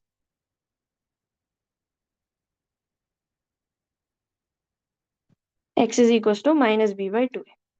And since the vertex is a point, so for a point we have two coordinate, x coordinate, y coordinate. So the coordinates of vertex is given to be minus b by 2a. The x coordinate is same as axis of symmetry because it's a point lying over the axis of symmetry. And y coordinate you can compute by the function q of minus b by 2a. Just substitute the value of x is equals to minus b by 2a in the formula. You will get the y coordinate of the vertex. Now, related to a quadratic equation, we have a condition over roots too. So we can find out the roots of any quadratic equation by just saying that x is equals to minus b plus or minus under the root of b square minus 4ac by 2. Now here, if you consider several restriction over the discriminant, which is my b square minus 4ac, you will get several types of roots. So first condition we can take when b square minus 4ac is less than 0. So if b square minus 4ac is less than 0, we know that under the root of b square minus 4ac is a complex number. That means it's not a real number. So we can say that here no real roots. or someone can say imaginary roots too. Now the second condition could be b square minus 4ac is equals to 0. In this case, you will get equal root or same root or repeated root also they will say. So that means the value of x is simply b square simply minus b by 2a. So in this case, you will get same or repeated roots. Okay. Now the third case could be when b square minus 4ac is when b square minus 4ac is greater than 0. In this case, you will get two distinct roots. The value of x1 will be minus b plus under the root of b square minus 4ac by 2a, and x2 will be minus b minus under the root of b square minus 4ac by 2a. So in this case, you will get two distinct roots.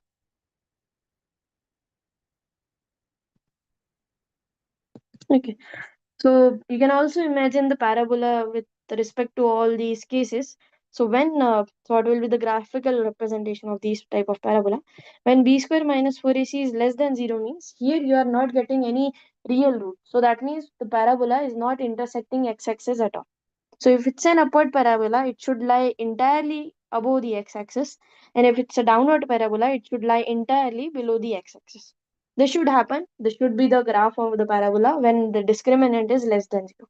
The reason is simple because b square minus 4ac is less than 0. So we don't have any real root. So obviously parabola should not intersect x-axis at all. So if it's an upward parabola, it should entirely lie above the x-axis. If it's a downward parabola, it should lie entirely below the x-axis. Okay. Now the next case could be when b square minus 4ac is equals to 0. In this case, we are getting real and same root. So that means parabola should touch the x-axis exactly at one point. So that means if it's an upward parabola, it should be like this only. It's touching x-axis at exactly at one point. And if it's a downward parabola, again it should be like this. Any point could be there. Okay, so that's the graphical representation for this case. Now the third case is when b square minus 4ac is greater than 0. In this case, parabola should intersect x-axis at 2 points. So obviously, if it's an upward parabola, the only way it can intersect x-axis when it's like this, and if it's a downward parabola, then the only way would be like this. So that means there will be two different points where the parabola intersect x-axis. Okay, so by the graph also you can judge the value of discriminant too. If it's less than 0, equal to 0, greater than 0 or what thing, and you can compare. Okay, so now I'll give you one simple question. So question is, suppose I have given you a quadratic uh, equation. So suppose q of x is equals to x square plus ax square plus bx plus 8, and where the value of a is greater than 0. I'm saying that the value of a is greater than 0, and that's all. Okay, so then among these figures, can you figure out which can be the possible graph of this function q of x?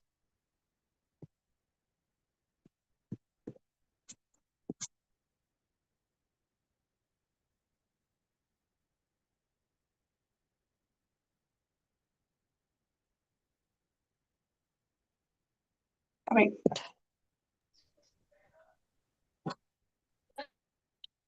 Just give me a A is second. correct. Actually, A is correct. No matter whatever I'll do. Okay, so correct answer is obviously A. So why A is correct? If x Okay. is Ma'am, 0, y then intercept. Because of y-intercept only. See, in B, y-intercept is something negative, which is not true because y-intercept of q of x is 8. In D also, y-intercept is something negative. So obviously B and D is discarded. And C is discarded because A is greater than 0. So the only correct answer is A. Right? Okay, fine. So that's all about parabolas. There is not that much thing. One thing is, you guys are know how uh, there is a method known as completing the square method to find out the roots of parabolas. Right. So in that method, what you need to do is you just need to add and subtract a constant which convert the left hand side of the parabola left hand side of the equation in a complete square. So that means if someone asks you, this is going to be a completing square method.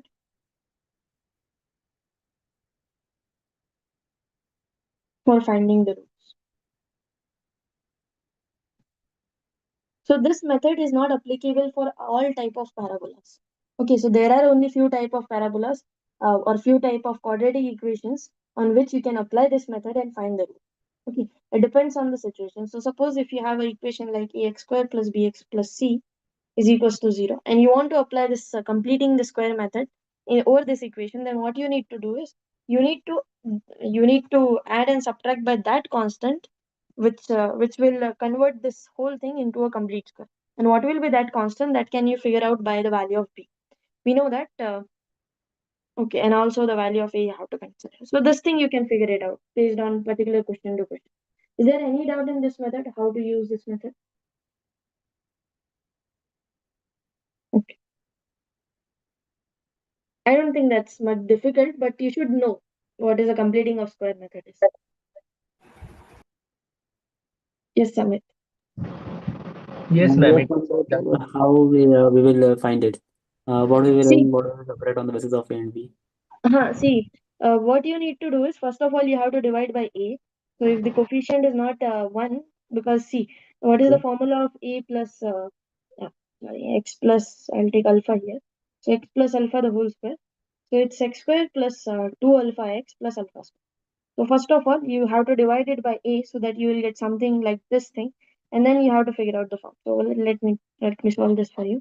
So after dividing by a, you will get x square plus b by a of x plus c by a is equals to 0. Okay. Now this quantity I can write it down x square plus 2 into b by 2. I'm just multiplying and dividing by 2 plus c by a is equals to 0. Now this will work as an alpha.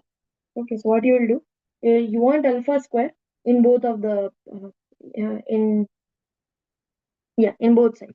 What you can do, you can simply say this is actually x square plus 2 into b by 2a of x plus b by 2a the whole square. I am adding this plus c by a and I am also subtracting. So adding subtracting means adding in both sides also, you can say b by 2a the whole square. Okay, so now what you can do, you can say that this whole thing is actually x plus b by 2a the whole square plus c by a is equals to b by 2a the whole square.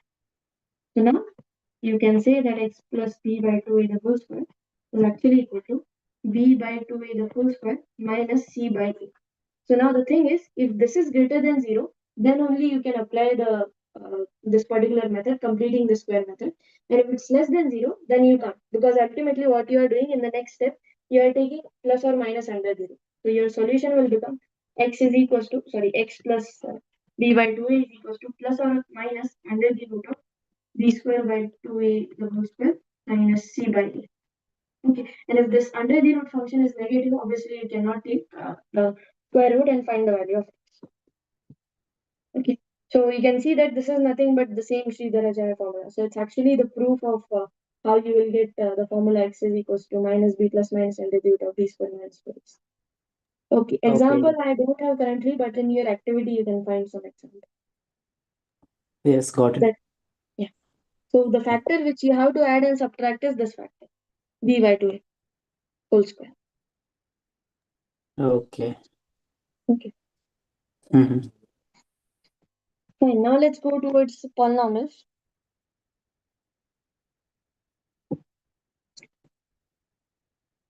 So in today's session, at least we can complete the theory, and then the tomorrow next session we can go further out.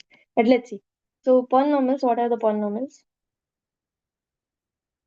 So any function of this form, a n x to the power n plus a n minus 1 x to the power n minus 1 plus and so on plus a1x plus a0. Any function of this form is known to be a polynomial. Here, what are these ai's? Ai's are actually real numbers, and we are restricting that an should not be equal to 0, because if an is equals to 0, then you can just rewrite it in terms of an minus 1. Okay, so this is known to be a polynomial. Now, what is the degree of polynomial? Yes, Gautam, any doubt? Can you repeat So, again? your voice is not very low. Can you repeat again? Which thing? This completing the square? Yes, ma'am. See, here what you need to do is you just have to add and subtract such a factor which will give you x plus alpha the whole square type of thing. So if you add and subtract by b by 2 is b by 2a the whole square factor, then you will get x plus b by 2a the whole square plus c by a is equals to something. So ultimately you are getting x plus something whole square type of thing. Now here if you take under the root, you can get your answer. But the constraint for taking under the root is this quantity should be greater than 0. So if this is greater than 0, you can find the answer, otherwise you won't. What's your doubt, Gautam, though?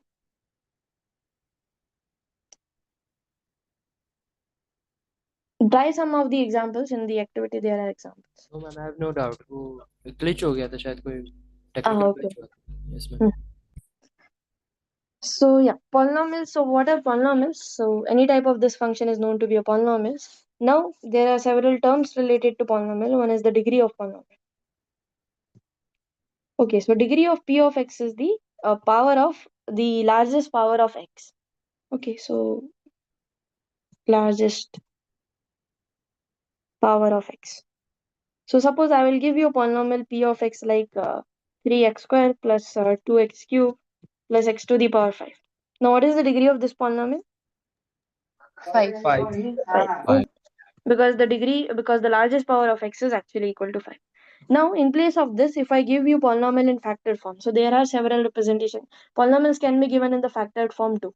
Okay, so suppose I'll give you the polynomial like x minus 1, x plus 1 the whole square, and x plus 5 to the power 4.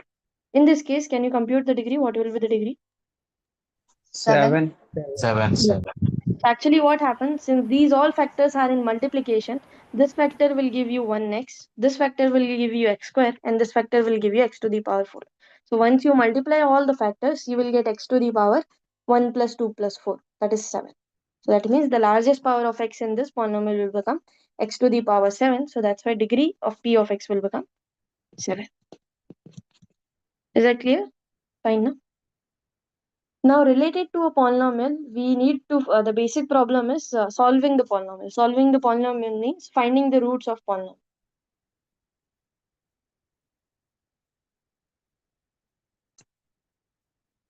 Roots are also known to be zeros or x-intercept of polynomial p of x. So what are the roots or zeros of polynomial means? Those values of x for which we will get p of x is equals to 0, right?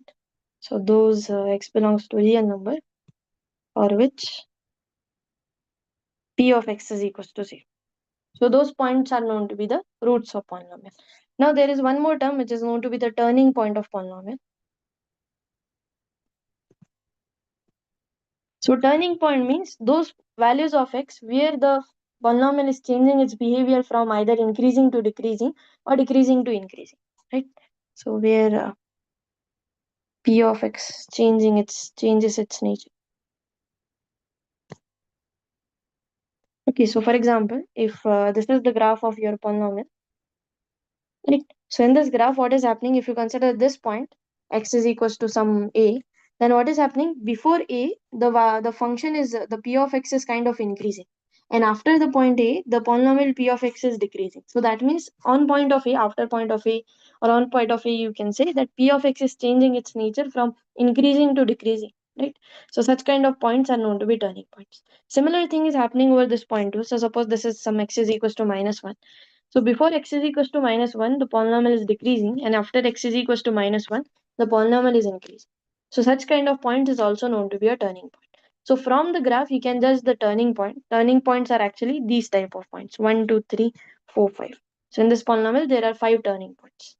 Yes, Gautam. Still luggage. Okay, fine. So turning points are actually those points where a polynomial changes its behavior either from increasing to decreasing or decreasing to increasing. Okay, by the graph we can figure out how many turning points are there. But there is a result related to turning points and root. What does that result says? So if the degree of polynomial, if the degree of p of x is n, then this can have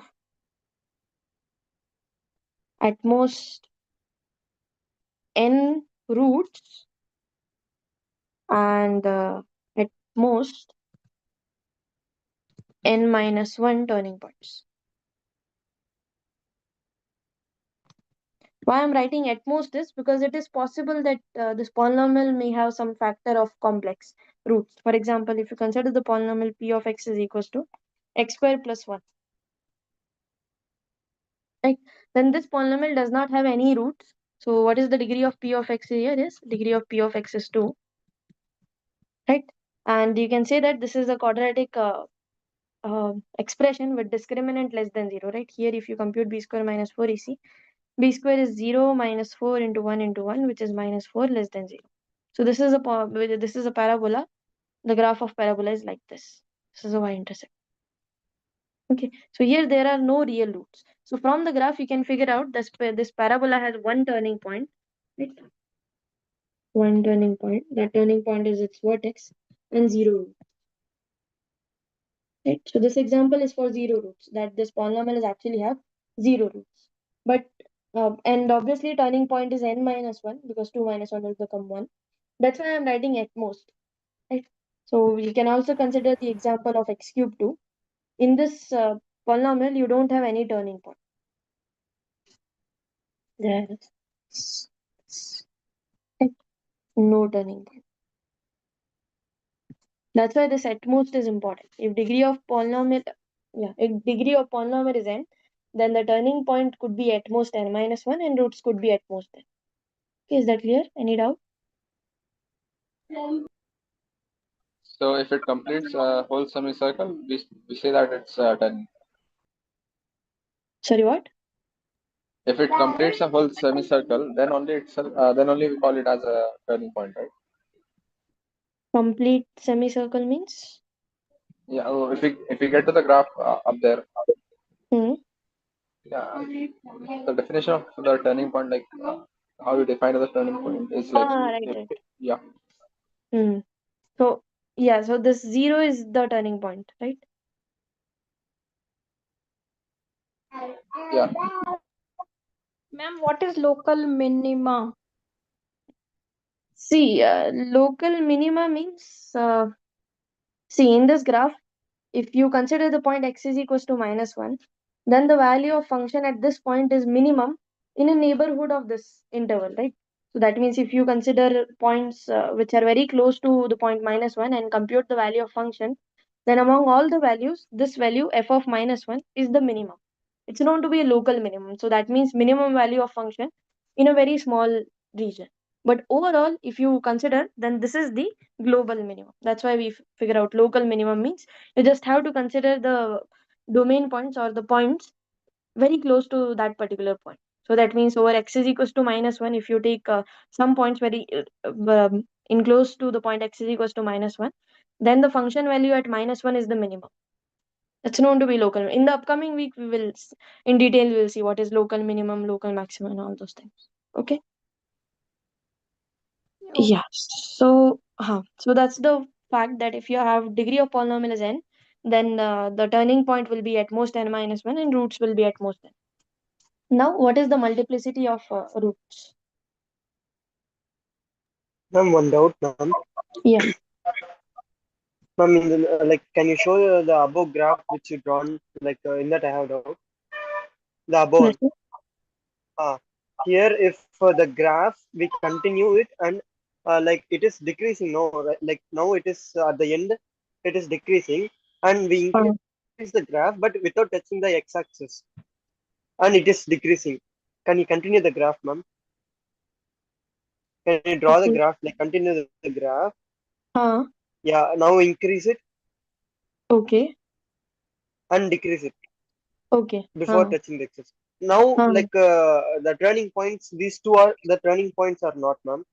Yeah, these are turning points. Then like degrees are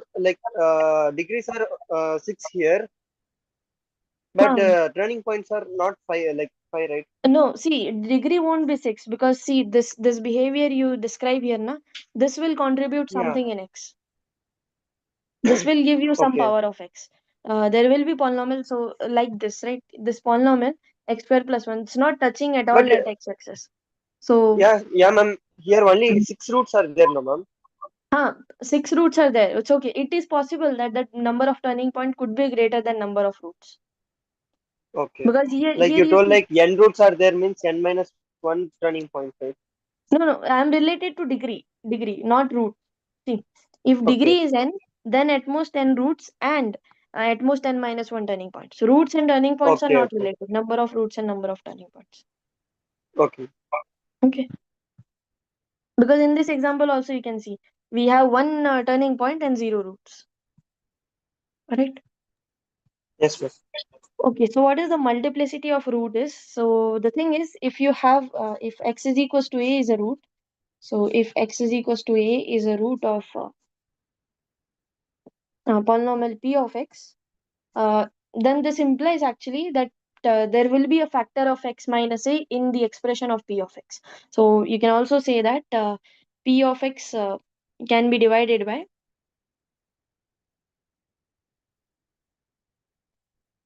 by x minus a, or you can also say that x minus a is a factor of p of x. So that means if you write down p of x in its factored form, then you will get x minus a in between. So the thing is, if we have a root x is equals to a, then x minus a will divide the polynomial p of x, and x minus a will become a factor of p of x. So eventually, any polynomial can be written it down in the factored form using its roots and multiplication of that polynomial which does not have a root. So that means every polynomial p of x can be written it down in this way, that x minus alpha 1 to the power r1, x minus alpha 2 to the power r2 with a stretch factor actually. Yeah, last time I missed that. So p of x can be written as some a bracket of x minus alpha 1 to the power r1, x minus alpha 2 to the power r2, and so on, x minus alpha n to the power rn multiplied by some polynomial q of x. Okay. So what are these things? So a is a stretch factor of polynomial of p of x. Okay. And here all the alphas are actually roots of polynomial. And the polynomial q of x is such a polynomial which has 0 roots. Okay. So such polynomial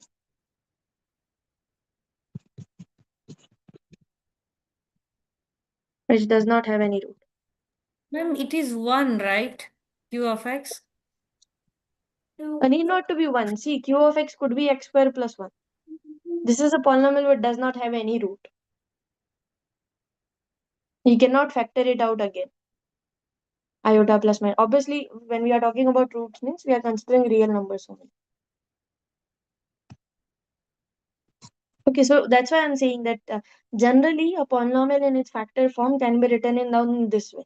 One is its stretch factor, then all the products of its roots, so alpha 1, alpha 2 up to alpha n with some power, and then a polynomial which actually does not possess any type of real roots. So that's how you can factor out a polynomial. So here, whatever the powers we have over the factors, so that means here the powers that is Ri is actually called the multiplicity of the root alpha. So that means the power of factor of x minus alpha is known to be the multiplicity of that root x, that root x is equals to alpha. Okay, so you can take an example. So if polynomial p of x is given like, let me know if I'll move too fast. Okay. So suppose x minus 4 the whole square, x minus 5 cube, and x plus 1 to the power 4, and x to the power 5. Okay, so in this polynomial, can you figure out what are the roots? What are the roots in this polynomial? 0, 4, 0, 5, 4, minus 5, 1. minus 1. Correct. Because these are the factors only we have. From this factor, you will get x is equals to 0. X minus 4 will give you the x is equals to 4 root. X minus 5, x is equals to 5 root. X plus 1 means x is equals to minus 1 root. What are the multiplicity means? What is the multiplicity of their, what is the power of their factors? Okay, so here the factor of 0 will become x minus 0, but x minus 0 is only x. So here the power of x is 5. So that means the multiplicity of this root will become 5. Similarly, multiplicity of root 4 will become 2. Multiplicity of root 5 will become 3. Multiplicity of root minus 1 will become 4. right? So these are the related multiplicities. But it can happen if, let me take one more example. So suppose I'll take p of x like x minus 10, x plus 10, x minus 10 the whole square, and x plus 10 the whole cube. So obviously there are only two roots. So can you tell me what is the multiplicity of root 10? X is equals to 10. 3. 3. See, you have to collect all the factors of x minus 10. And whatever the power you will get, that is the multiplicity. So here I have written down in two different ways. But this is same as saying that x minus 10 cube into x plus 10. This is x plus 10 to the power 4. So that means here the root x is equals to 10 will have multiplicity 3. And the root x is equals to minus 10 will have multiplicity 4. Okay, so that's how you have to calculate multiplicity of root.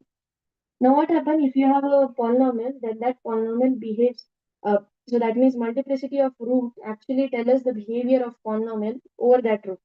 If the multiplicity is odd, then actually polynomial cut the x-axis and continue in the same direction. And if the multiplicity is even, that polynomial will then just go and touch that point and return back in the same direction and tell the behavior. Okay. So if x is equals to a is a root with yes, Dhruvan, any doubt?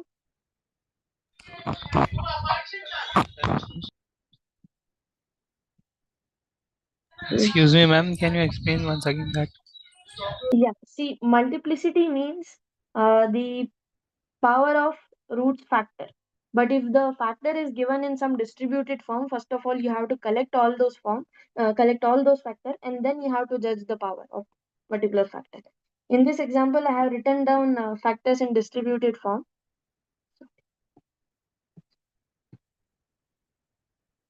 See, x minus 10 factor is also here, x minus 10 factor is also here. So since they are in multiplication, you can just take x minus 10 square and make it x minus 10 cube. And then you will say that the multiplicity of root x is equals to 10 is 3, not 1 or 2. So when you talk about multiplicity, first of all, you have to gather all the factors of that root, and then you can say what is the multiplicity of that. That's the point I want to make. And now the graphical behavior of polynomial at the roots, what will be the behavior, right? So if x is equals to a is a root with even multiplicity, then polynomial behave like this. Suppose this is x is equals to a. Then if a polynomial coming from this direction, then it will just go and touch the point x is equals to a and return back in the same direction. Okay, so if a polynomial coming from this particular direction, that is downward, so here also it will go touch the point and return back into the same direction. This type of graphical behavior will be there at even multiplicity roots. Okay, so that means whenever you see such type of behavior, you can assume that roots multiplicity will be even, and even could be any number 2, 4, 6, 8, and so on. So we cannot exactly tell what is the multiplicity, but we can tell it's even or odd by looking the graph. Okay, now the next behavior is like that. So if x is equals to b is a root of odd multiplicity,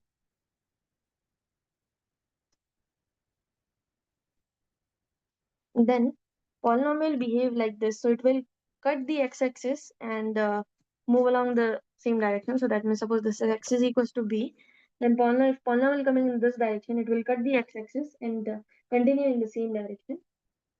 And if it's coming from downward, then also the same thing.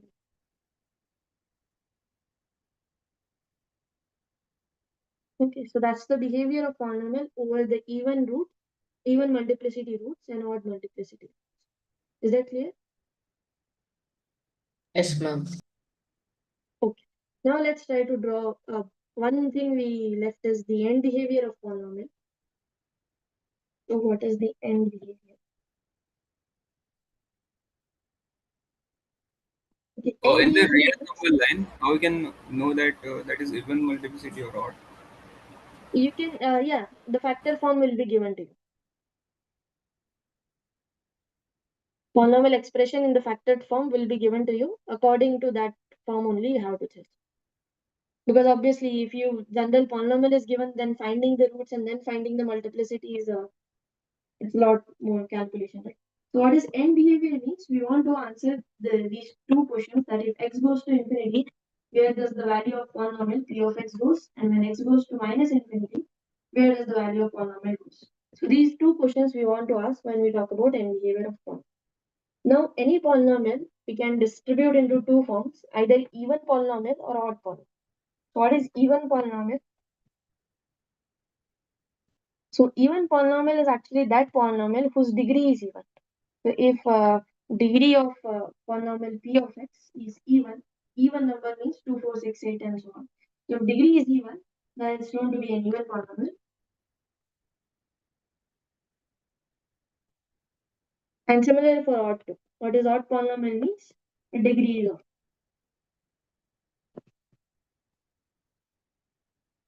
Ma'am, here we talking about the degree of polynomial or the degree of factors? No, degree of polynomial, entire degree of polynomial. Okay, if it is in factored form, then also you can compute the degree, right? Just by summing the powers of each factor.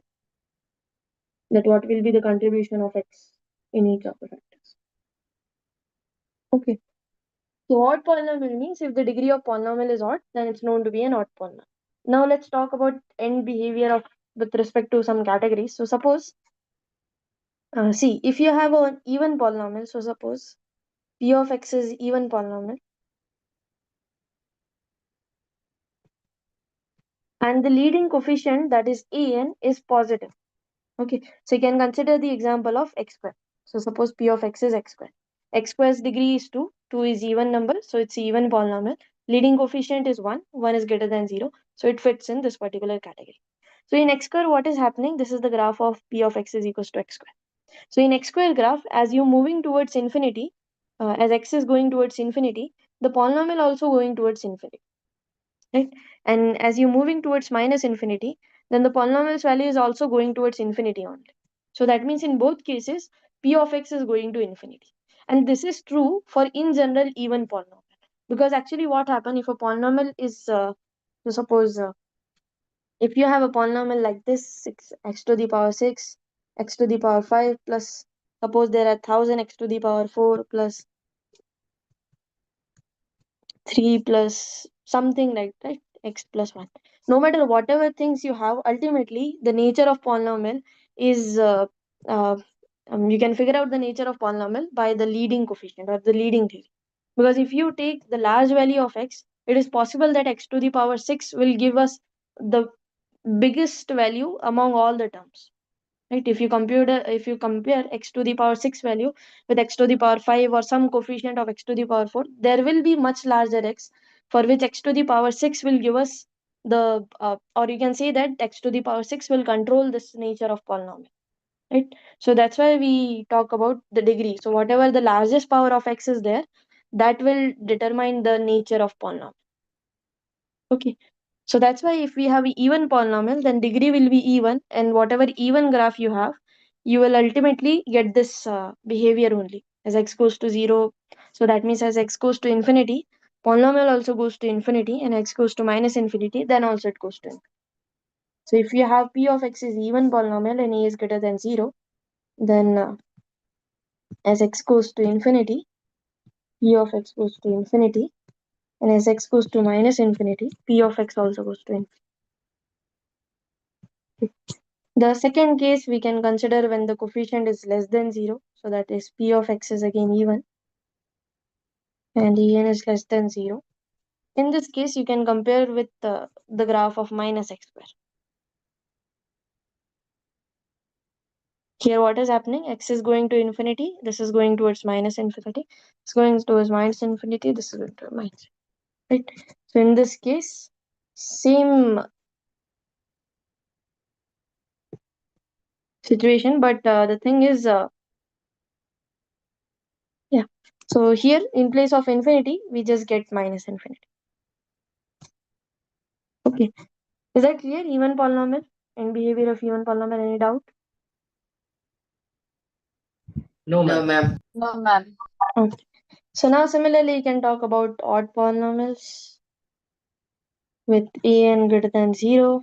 In this case, you can consider the graph of x cube. Right? Odd polynomial with an greater than 0. Now here as x goes to infinity, p of x is going to infinity. and as x going to minus infinity, p of x is going to minus infinity. So that means the end behavior will be there is a slight change that as x goes to infinity, p of x goes to minus infinity only. But as x goes to minus infinity, p of x also goes towards minus infinity.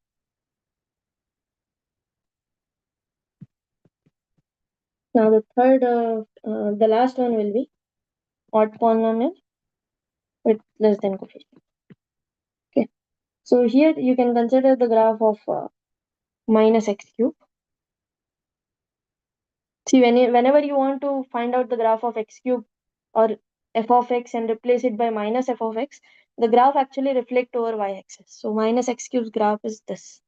So if you reflect this graph over y-axis, you will get the graph of p of x is equals to minus x cube.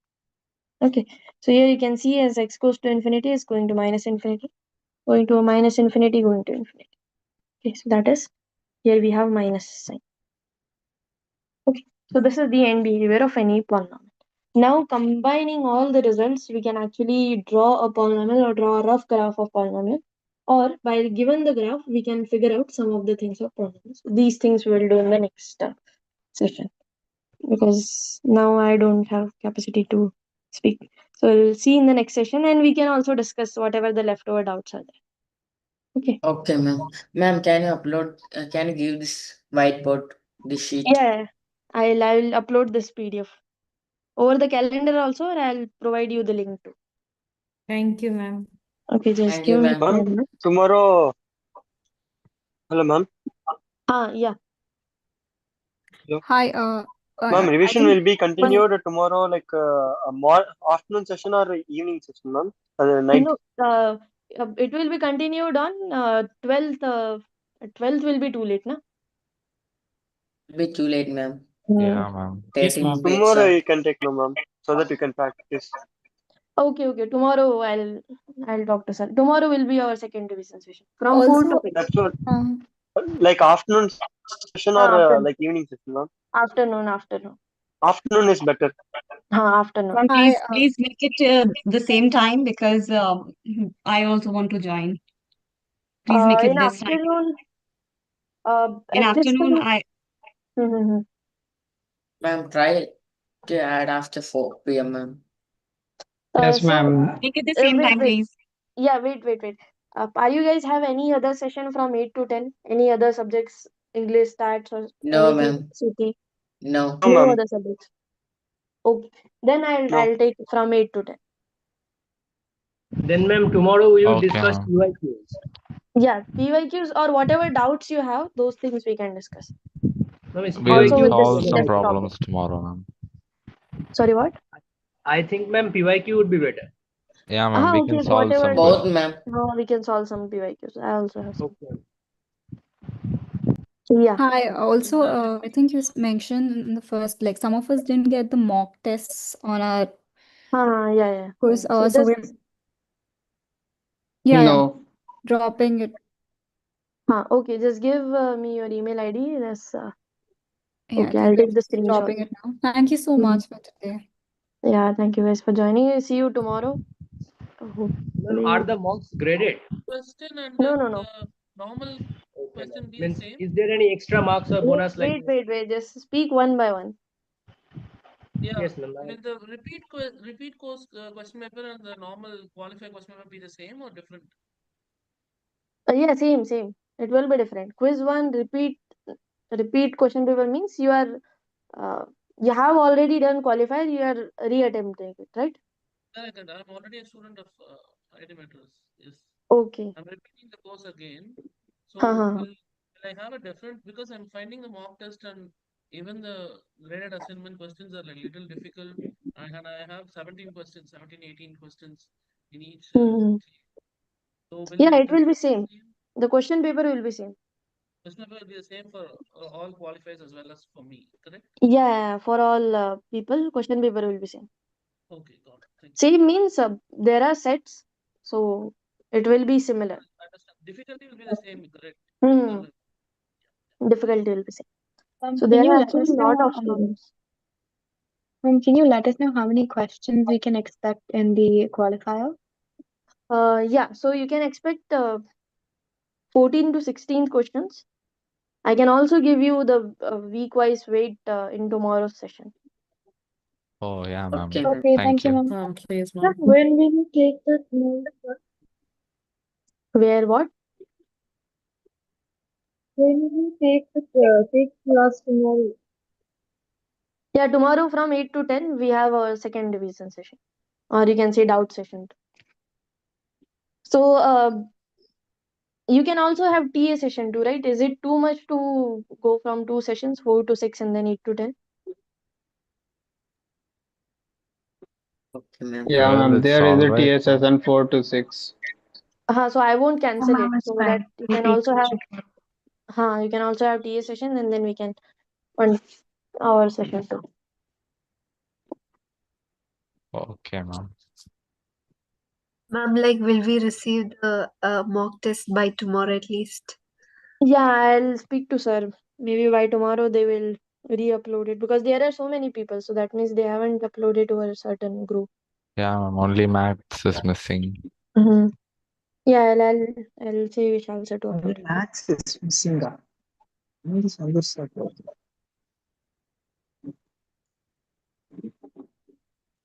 Come again? Ma'am, maths and computer also, ma'am. ET also. Oh, okay. Yeah, you can Yeah, talk to them. They will upload. Yes. Well, computational thinking is there. Computational thinking is there on what? Mock The test is mock there. is released. Yeah, ma'am. Mhm.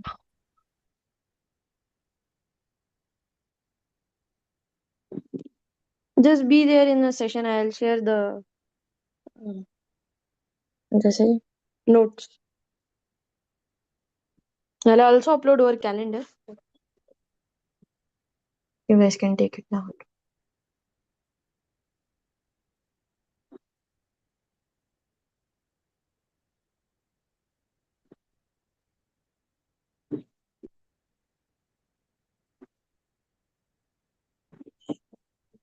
Ma'am, are there any bonus marks or like that in the mock? No. In our course, there are no bonus marks in mock. Okay, ma'am. I have shared the PDF. Are you guys able to open it? It haven't been uploaded. Just wait for a minute.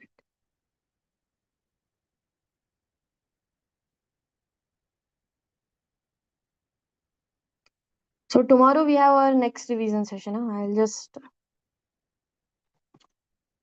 Link for us the same? sorry, what? Link for that is the same? Yeah, link will be same. I'll just copy this event and paste it over the calendar. Thank you.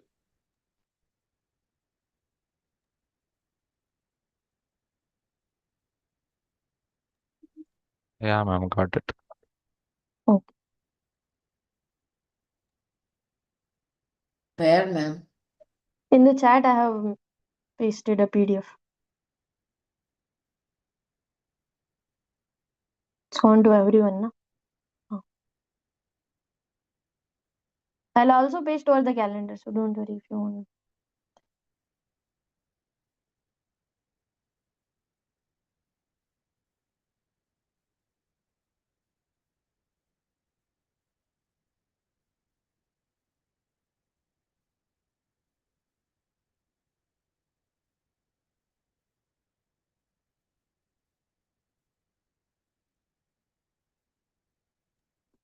For what purpose we are sharing the emails of the students? Yeah, they are not able to see the mock test over in their dashboard. Okay. So I have taken some of the emails so they can see. Yeah. Okay. I have also shared one. Mm-hmm.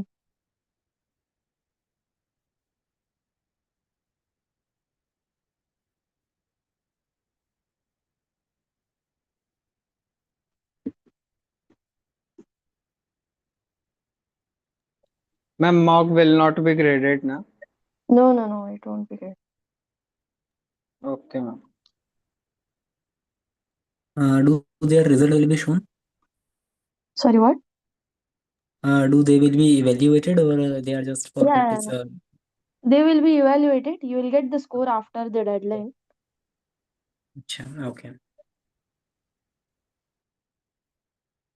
And what are that EMQs and all? EMQs means? It's Not for in statics, maths. ma'am. It's for statistics. Oh, okay. Yeah, you guys Okay. can leave. I also uploaded the PDF and I also have scheduled one session tomorrow from 8 to 10. That will be a revision session too. Okay, ma'am. All right, Seen ma'am. that. Okay. Okay, ma'am. Good night, Thanks. ma'am. Yes. Thanks, ma'am. Good night. Good night. Bye. Bye, Thank ma'am. you, ma'am. Good night. Thank you, ma'am. Thank you, ma'am. Thank you, ma'am.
Hello, is there anybody?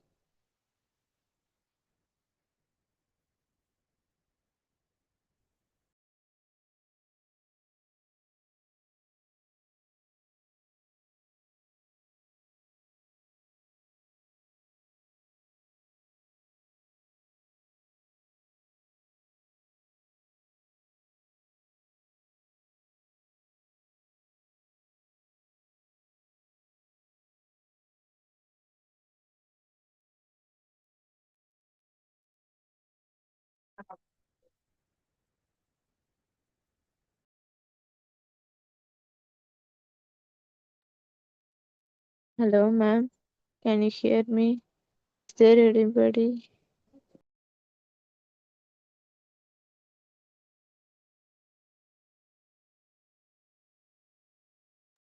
Hello, any problem? Yes, ma'am. The session got over. Yeah, session got over. Ma'am, I have a doubt. Can I ask now? Yeah, you can ask. I have a doubt in week 4 activity question number 3, ma'am. Yeah, can you ask tomorrow's session, because tomorrow I'm going to take all the doubts. Because this session might get closed at any moment. I have messaged already. So they will close this session within some time. Tomorrow you can ask. Tomorrow we just have only doubts. Ma'am, Yeah. tomorrow is a statistics session, but not the max session. Is there max session tomorrow? Yeah, I have just scheduled. You can